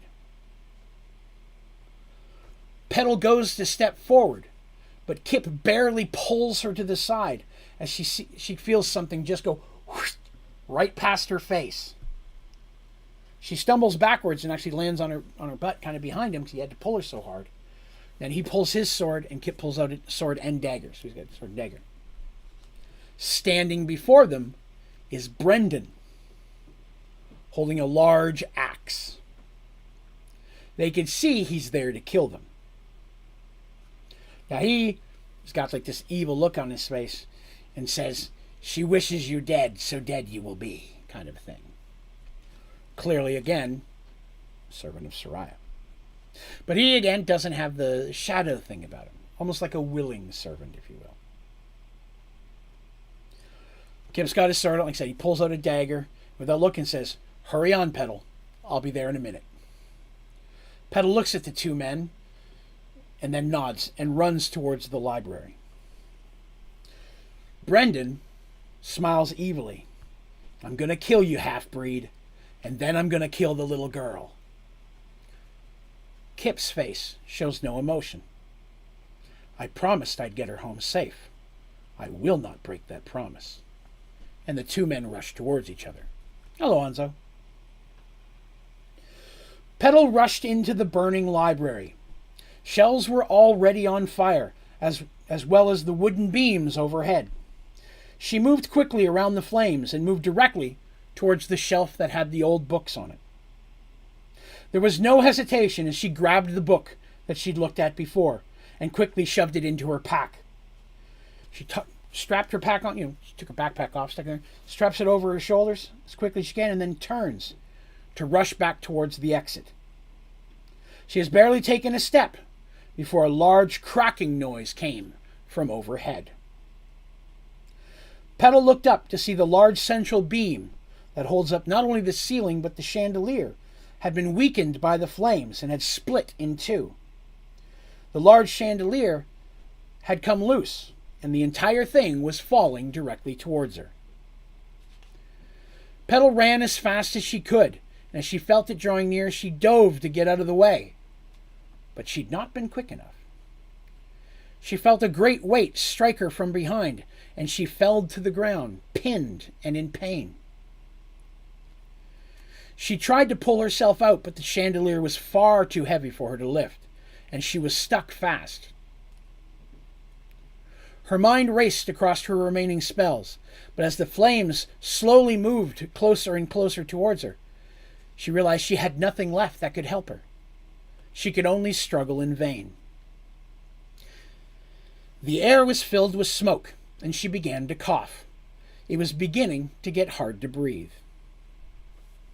And then suddenly, Kip was there. "Hold on, Petal," he cried. He tried to lift the chandelier, but it was far too heavy for him. He lay down on his back next to her, and pressing his feet against it, pushed with all of his strength, screaming with the exertion of it. Finally, it budged a little. Just enough that Petal managed to wiggle herself free. And once she was, Kip let the chandelier come crashing back down. Petal actually ended up helping Kip rise.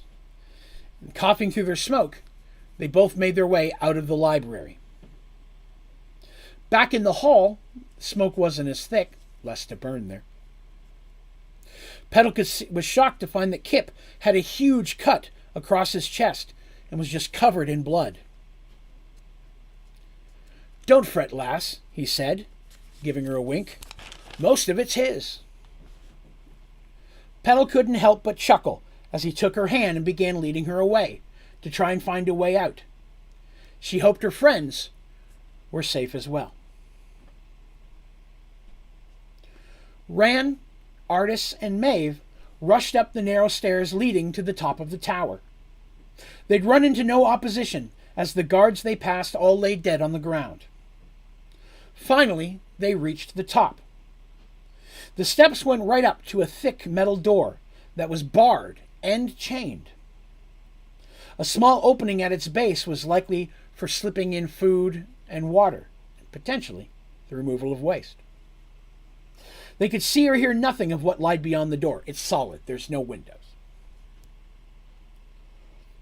Inspecting the door, they found the chains sturdy, but not very thick, and none of them looked like they'd been opened or even moved in ages. "If anyone's in there, step away from the door," called out Maeve. "We're breaking in." Maeve began to smash the pommel of her sword against the lock. After a few strong hits, the lock broke open easily. So I want to say this is a lock that's clearly not designed to be stopped by a minotaur with a heavy sword. But a regular person's not going to just break this lock.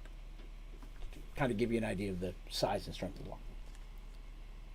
Pulling loose the chains on this door, Maeve lifted and tossed aside, again, which kind of went down the stairs, the metal slat that was also blocking the door. Once all those obstacles were removed, Maeve kicked the door open with one blow. Stepping inside, they were horrified. The smell was horrendous. The dark, dirty room was hideous. Curled up on the rotting mattress in the corner was an older human female. Her long, disheveled grayish-white hair hung past her waist, and she was dressed in little more than rags. Her eyes stared at them in fear, and they could see that in the room there was no source of light.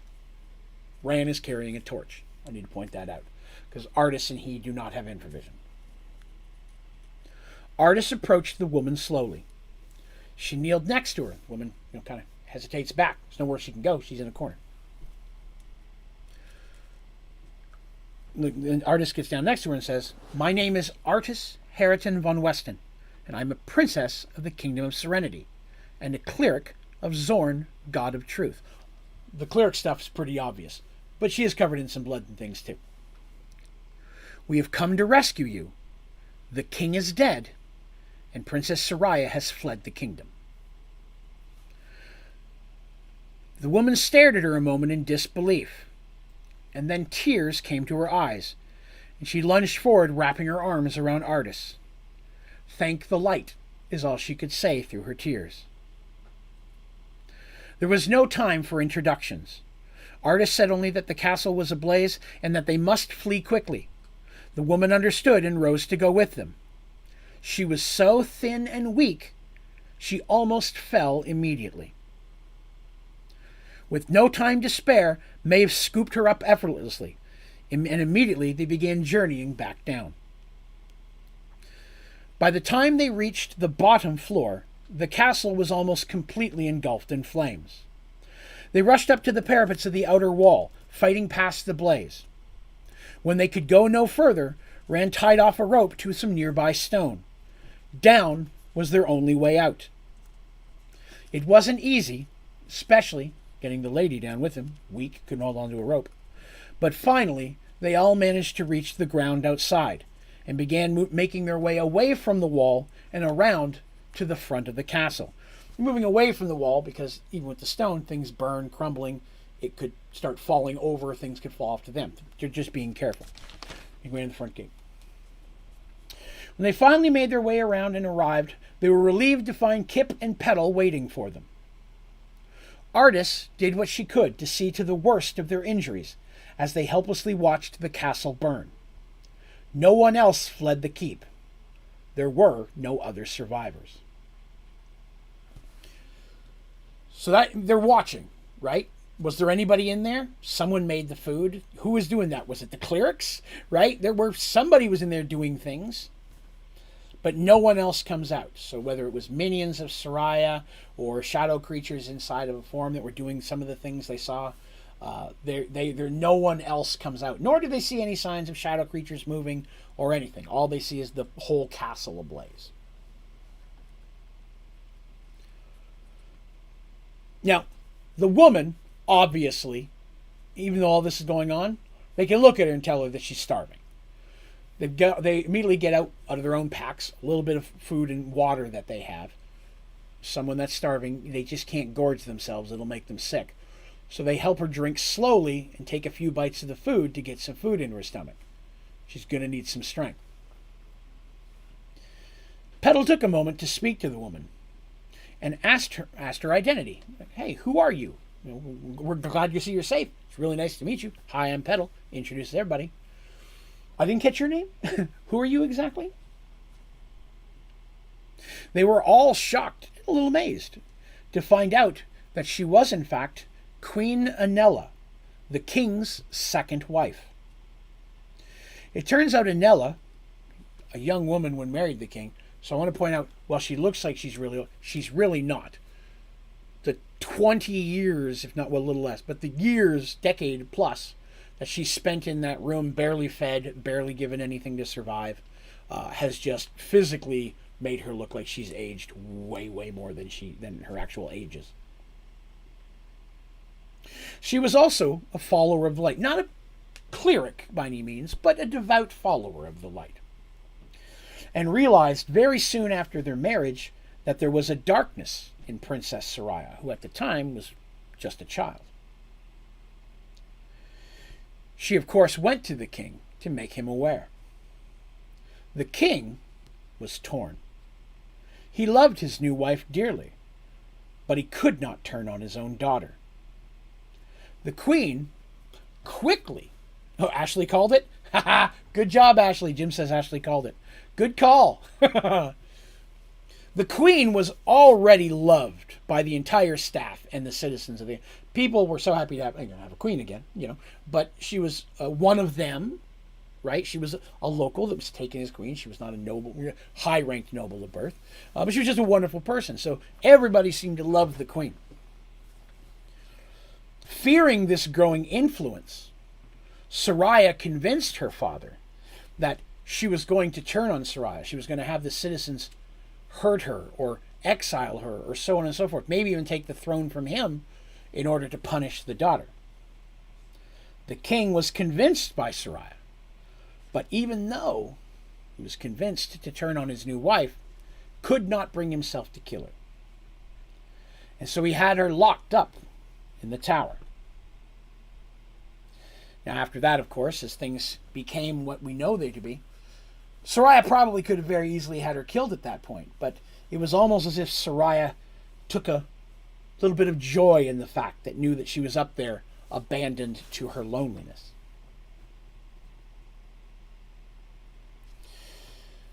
With nothing left to be done, Artis and her friends began their journey away from the castle. They were all tired and hurt and injured, but they also agreed they needed to be away from the castle before making any type of camp. It was unknown who or what might still be in the area that might even serve Soraya. It would be best to put some distance between them. After a couple very hard hours of travel, they could go no further and made camp on the edge of a small forest. We're not done yet. Still got some stuff. We're probably going to hit another 10, 15 minutes, maybe 10 minutes at least. I've got stuff. I got finish up stuff to do and something special.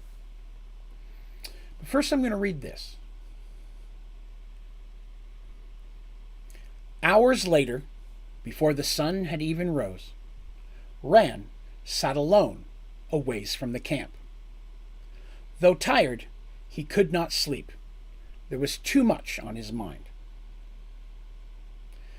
Their camp was, as I said, at the edge of a small forest, and Ran had gone deeper into the trees to be alone and think.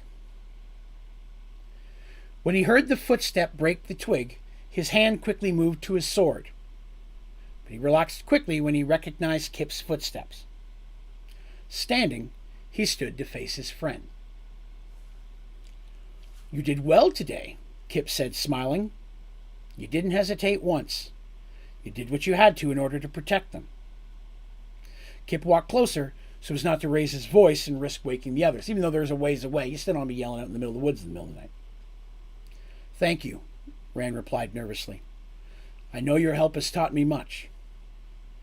"I showed you nothing more than what you were capable of," Kip said to Ran. "It took strength to make the right choices." "I thought we were lost in there," Ran said, even quieter. I thought you'd be hurt, or worse." Kip stepped up directly in front of him. "It'll take more than a fire, a dragon, and a dark bitch cleric to take me out." Both men smiled. Kip reached out and put his arms around Ran, and then leaned in and pressed their lips together. Ran was surprised, and in his shock quickly pulled away and stepped back. Kip stood there a moment, a confused look on his face. But after a moment, the look changed to one of understanding. "Ah, it seems I misunderstood," Kip said. With a small bow, he said, "Please forgive my error. I didn't mean to upset you." And with that, he turned to leave. "Wait," said Ran. Kip turns and looks back, and Ran stands there very nervously. "You did not misunderstand. I did," he says. "It was you I dreamed of," he said. "I didn't understand why. The others dreamed of their parents, their loved ones. But I didn't dream of my parents. I didn't dream of the queen. Not even my princess. It was you who held their hands around my neck, telling me I had failed and that it was best to let it go, to let my life of failure come to an end. I didn't understand. I thought that I'd betrayed my family, my princess. But it seems my heart knew what my mind had not yet realized. Rand steps in, and this time it's he who kisses Kip. A moment later, they stood there staring at each other.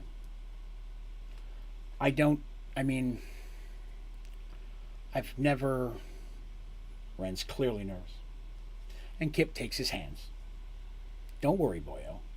There's no hurry. We have all the time in the world. And taking his hand, the two men walked deeper into the forest. And exactly at that time, for some reason, I got a phone call. Let me block that. It takes them a couple of days, the group, to make it back to the city. And you remember when they first came to Caradon, they started the city on the coast, made it to the big central city, and then went to the king, right? It took them like 2 days to get there. It's going to take a couple extra days to get back because they still have the queen, who's very weak.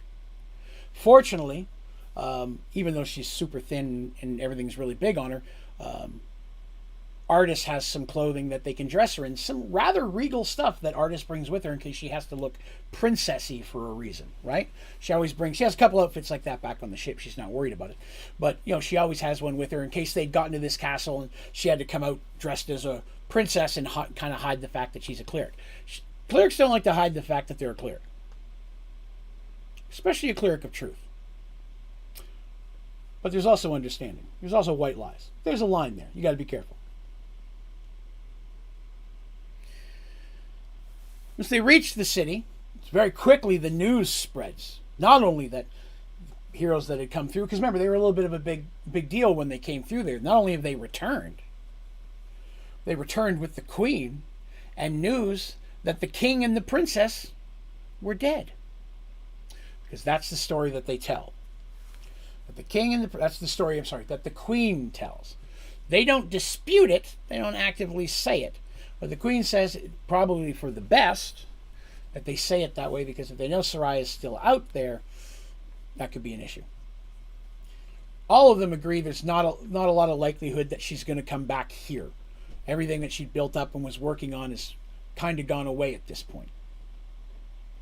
So they feel they're going to probably run into her in the future, because I'm nothing if not predictable. But they don't think she'll be returning here.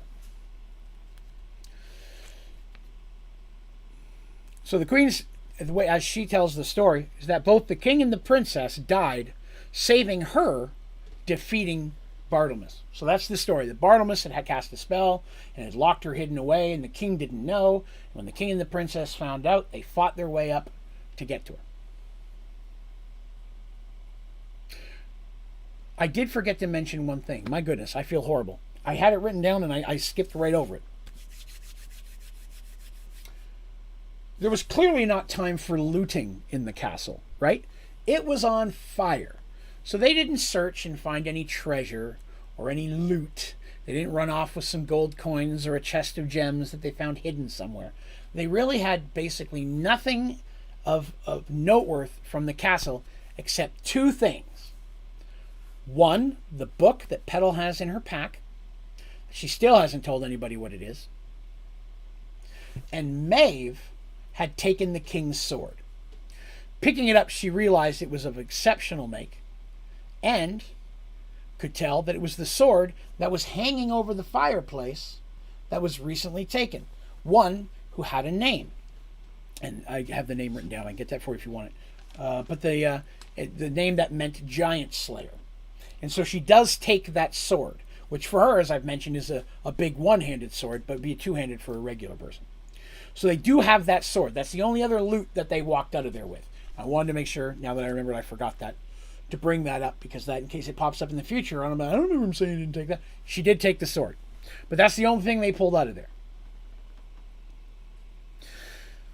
The people accept the queen very easily as their leader. Again, she was already beloved years ago. It doesn't take long for them to fall back in. And tells the people that they will rebuild, but not on the old site. They're going to let the dead lie where they are. Mostly because she doesn't want anybody going back there and discovering any of the evil, the ground that could be consecrated, and what if there's stuff in there that's bad. So they say they'll rebuild somewhere else. She'll live here in the city and so on and so forth, and lead from this place. But the people are happy to have her. Now, they decide to stay a few days there and heal and rest and gather supplies, right? At this point, there's no imminent threat. They've got the queen to basically a city full of people. She's relatively safe. And Quintius does not detect any issues in the city, at least within range of his abilities. None of the people he sees are ghosty, shadow, smoky people. None of that. Nobody of dark intent. Doesn't sense any evil clerics. At this point, doesn't sense any problems at all. And in fact, it almost feels like there's a weight off the kingdom. It doesn't have that gloom and that heavy feeling that they had. The people seem literally happier, and especially when the queen pops in. It literally feels like the weight is taken off of everyone's back, of the citizens who live there. The people, of course, view the artists and her friends as heroes, right? They were already heroic and they came through, and to find out that the queen specifically says, yes, it was them who brought knowledge of my plight to the king and fought with them against Bartimaeus to save me, and blah, blah, blah, they're heroes, and treats them as such. To which they, begrudgingly accept, but they don't take charity because that's not their role. But they do, kind of accept that status. They use that as an opportunity to rest, get some supplies so they can continue their trek back towards the coast, because they've got to get back to their ship. After a couple days, they then continue on. The queen stays there. She's going to stay there, start to rebuild, so on and so forth. She offers them like an escort. Do you want me to have an escort take you to thing? They're like, no, we're good there. But she does, they do take horses. They're offered horses. They're going to leave the horses at the city. They'll be returned to the queen. They're basically borrowing the queen's car. They're not going to keep the horses. There's no room for horses on their ship. But they do take the horses because now that this is done, they're kind of in a hurry to get back to the ship. They've been gone a while. They know that Lyman and the others could be worried, and they did give them kind of a specific time to wait on them before finally returning back to their home, right, back to Darstopia. So they don't want to miss that and then miss their ride. So they do accept the horses to hurry back. So they finally, they travel again for 2 days, another 2 days, a little less on the horses. And they make it back to the town at the edge of the coast, where Lyman and the crew are still waiting with the Miss Dandelion. They had no incidents the entire trip back. There were no weird, freaky wolves, dogs, things. Again, nothing popped up that would be a danger. In fact, it literally felt more light and such as they were traveling. The Lyman and the crew were ecstatic that they made it back. They're very happy to see them again, and of course blown away by the tale, which they get the true tale. They're not going to lie to them. Lyman, of course, advised them that he only needs a couple of hours before they could take off. They're prepped, pretty much ready to go. Grab a few last-minute perishables. They can be ready to go in a couple of hours. They have a few things they're going to do before they leave. Kip is going to escort Petal to the little town mayor to kind of explain about the queen and this. Please make sure the horses get back. Tell what the story was. Petal's more comfortable telling the falsity. Telling the same story the queen told, and so on. And then Kip is going to go pick up a little bit of supplies. And then Artis and Maeve are going to work with Lyman on plotting their next course, where they're going next, which you'll find out in a moment. So everybody's off doing their thing, preparing, getting ready to leave in a couple of hours. The Miss Dandelion is finally going to set sail once again, heading south. Not far away. I don't have an answer for that. Sorry. Like Alexa. So, not far... Something. Can you say it again? No. Stop talking to me. I'm not sure. So, not far away, a man stands in an alley in the same town. He's looking into a glass orb, the type of orb used for communication at long distances. The orb begins to glow, and even though he can see no one in it, he knows that she's there and that she's waiting. He begins to explain. The heroes had gone into the castle. The queen was saved. No one died, but there were injuries, but everyone made it out okay. Explaining what's going on in there. The female voice comes from the globe, asking some specifics about some of the party. What happened with Artis? What happened with Petal? What happened with Maeve? Asking for specific, what injuries were had? What did they do? What did they gain? He explains in detail. And where do they go next? The female voice says. The man in the alley says that they plan to travel south. It appears they're going to try to track down Seraph, continue their original quest to catch up to him, though at this point there's no telling how far away he might be. There's a pause of silence, and the female voice says, "You have done well, but remember your oath." "I promise, my lady.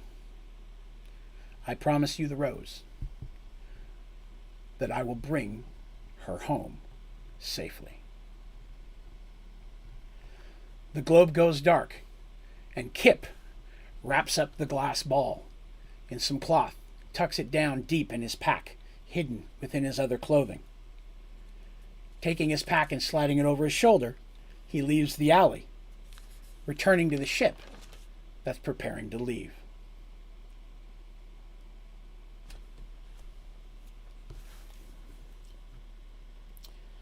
Still got one more thing. But hold on, I gotta take a drink. I got one more reading to do.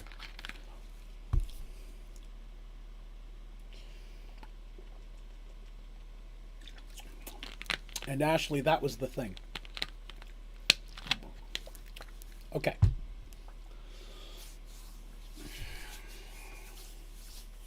Now this next part, we've been building up for a while, so I'm excited to finally get to put this out there.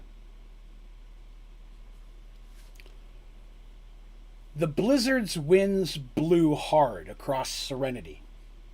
The country was covered in a thick blanket of snow and ice, and had been for months.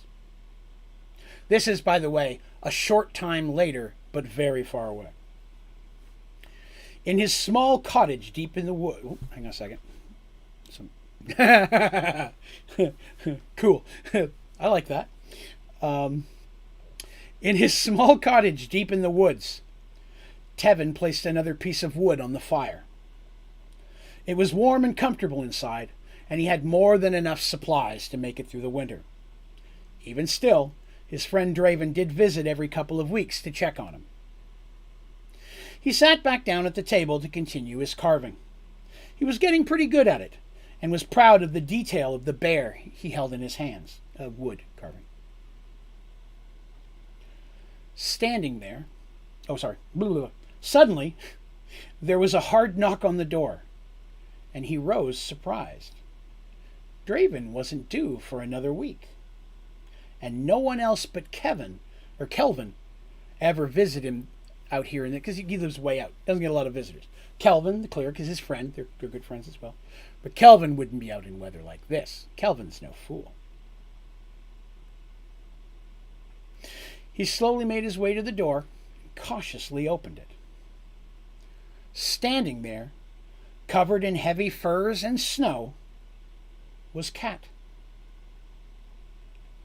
He quickly rushed her in, but hesitated a moment before closing the door behind her.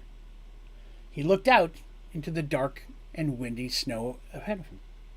He could sense there were others out there in the trees. Closing the door, he turned to her. "Are you okay? Where have you been?" he asked, as she took off the large pack on her back. He hadn't seen her in nearly 7 months. "I am fine, thank you," she said. He couldn't help but hear the stress in her voice. What has happened? He asked flatly. After being gone so long and just showing up, and he can hear stress in her voice, a voice that normally does not hold stress. She turns and looks at him. Much, she replied, setting her pack gently on the table. But little of it can I share with you. She stood before him, and he could tell that she was building up. She was going to say something. He allowed her a moment to gather her thoughts. At this point, she'd opened up her big, thick, woolly coat, but she didn't take it off. She stood before him. I am leaving Serenity. I know not if I shall ever return. I cannot tell you any more of it, other than know that where I go, there shall be great danger. If I have any hope of succeeding, of getting this done correctly, there is something I need from you. Poor Tevin, this is a shock, right? Like, it's crazy about this woman. She said, I have to leave. I'll be gone for a long time. I don't know when I'll be back. It's been 7 months. She pops up in the middle of a blizzard only to tell him she's leaving Serenity and may never return. And she's walking into great danger. You can imagine. Immediately he offers to go with her. Then let me go with you. I'm more than capable, and I'm sure could use my healing. If it's as dangerous as you said, then and he's not being a braggart here. He's being honest. Someone with my skills and abilities would only be a benefit for you. She smiles and gets that kind of shakes her head, coy look on her face whenever he says stuff like that. He goes, I'm sure your help would be overwhelmingly useful. But where I go and the things I have to do, you could never be a part of. And his heart just sinks at hearing that, because, she's not going to do the most wholesome of things. He knows her line of work.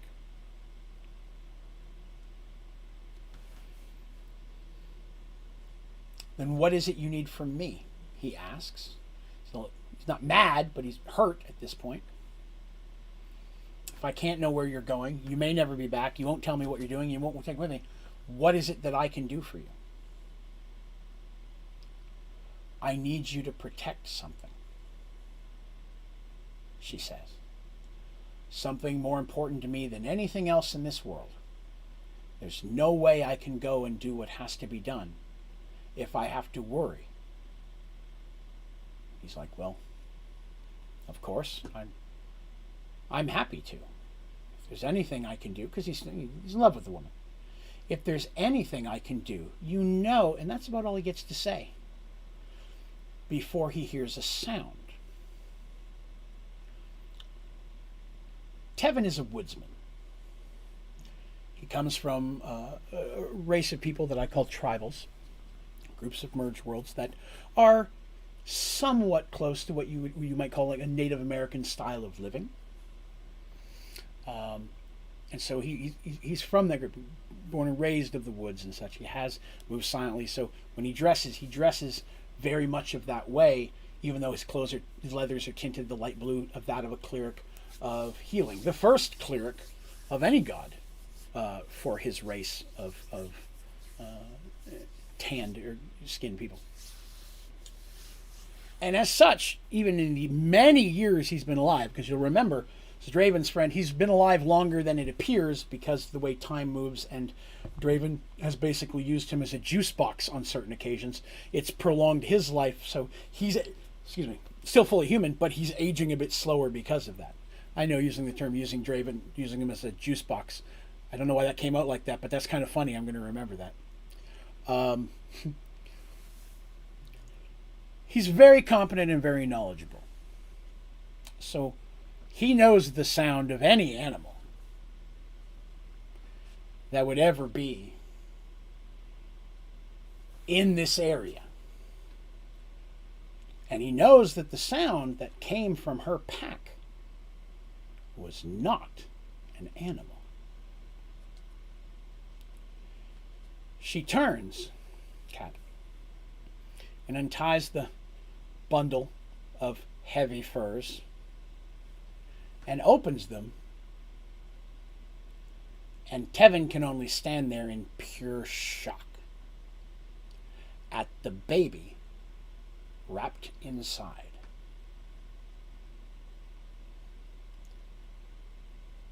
He steps forward and just looks down at the baby. Huh? He's speechless. The baby, not really crying as such, more just making baby noises. If you've ever been around a baby, you know what I'm talking about.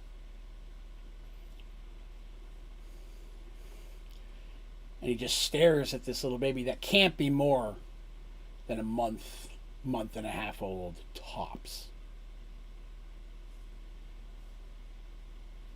And he turns and looks at Kat. It's only now that looking at her, he can see that she looks pale and weak for what likely might have been a very difficult pregnancy. He doesn't know what to say. She looks down and picks up the baby, holds him against her for a moment, and then looks up at him and says, "He has your eyes."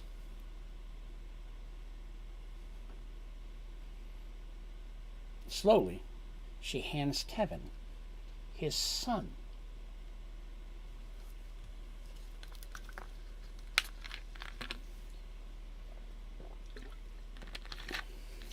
Tevin's mind is blown. And looking back at Kat, "You can't leave.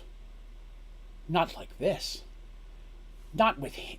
You can't just leave him and go and never come back. Going somewhere where there's no way this can happen." She's like, "It's already decided. Nothing can keep this from happening. But unless I know he's safe here with you, his father, I will not have the right mindset to do what has to be done. So you have a choice. I can leave him here with you, or I can take him into danger with me."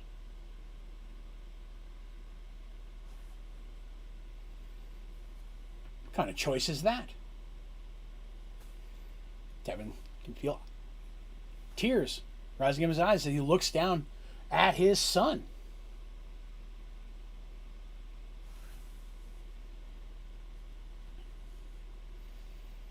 His focus is on the baby. When he finally looks up, he sees that she's already tied her shirt back on. He's like, "You're leaving now?" She goes, "I have to. Time is of the essence and I must leave immediately. There are things that have to be done and they have to be done quickly." She grabs a couple things and she sets down a bag with baby supplies, stuff he'll need. Now, again, Kevin's a reasonably well-trained man. While he's never had a child, he's participated in the birthing of children at the temple many times that he's been there. He's a cleric of healing. He has knowledge about some of this stuff, though it's not quite the same when suddenly it's yours and you weren't ready for it.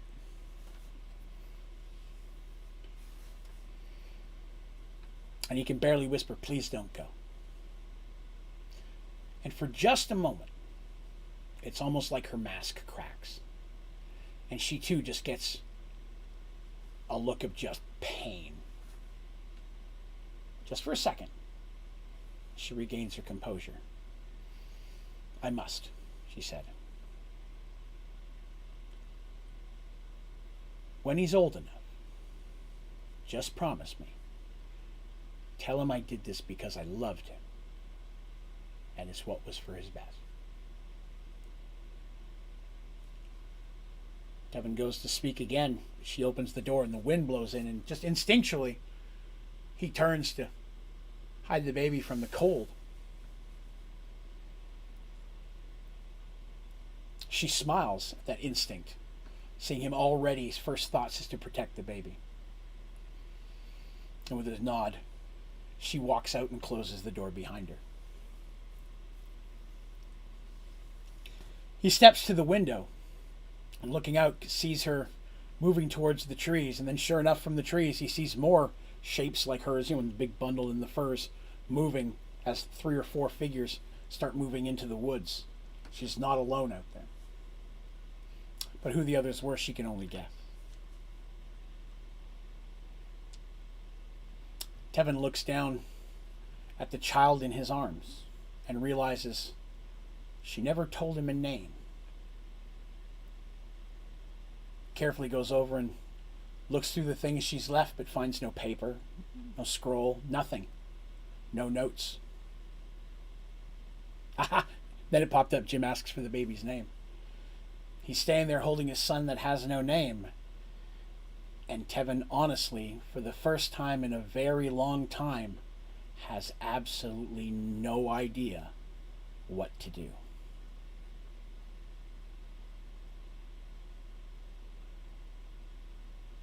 That's where we're going to stop for tonight. Bet you can bet he can't wait till Draven comes by. But the Tevin side story that I've been telling in segments for the last several months has always been building to this moment. I was very excited to finally get to bring this child into the story. As for name, we'll find out her name. I know the name. You don't know the name yet. Tevin doesn't know the name yet. But he's going to have to pick one, won't he? So we tied up a lot of loose ends today. And maybe even opened up a few new ones, perhaps. Kip. But, again, I would like to thank everyone for letting me tell my story. I know I ran long today. I'm over 2 hours. I had a lot to get accomplished. I wrote for 6 hours straight today, and my fingers hurt. I told you that. It's your fault. I do this for you. But this was, of course, the first Tuesday that Mergeworlds is on, and Mergeworlds will be every other Tuesday here on YouTube, starting at 8 p.m. Eastern. That's the new schedule, so it'll be here because my work schedule, my regular job is. So 2 weeks from now, we'll be back.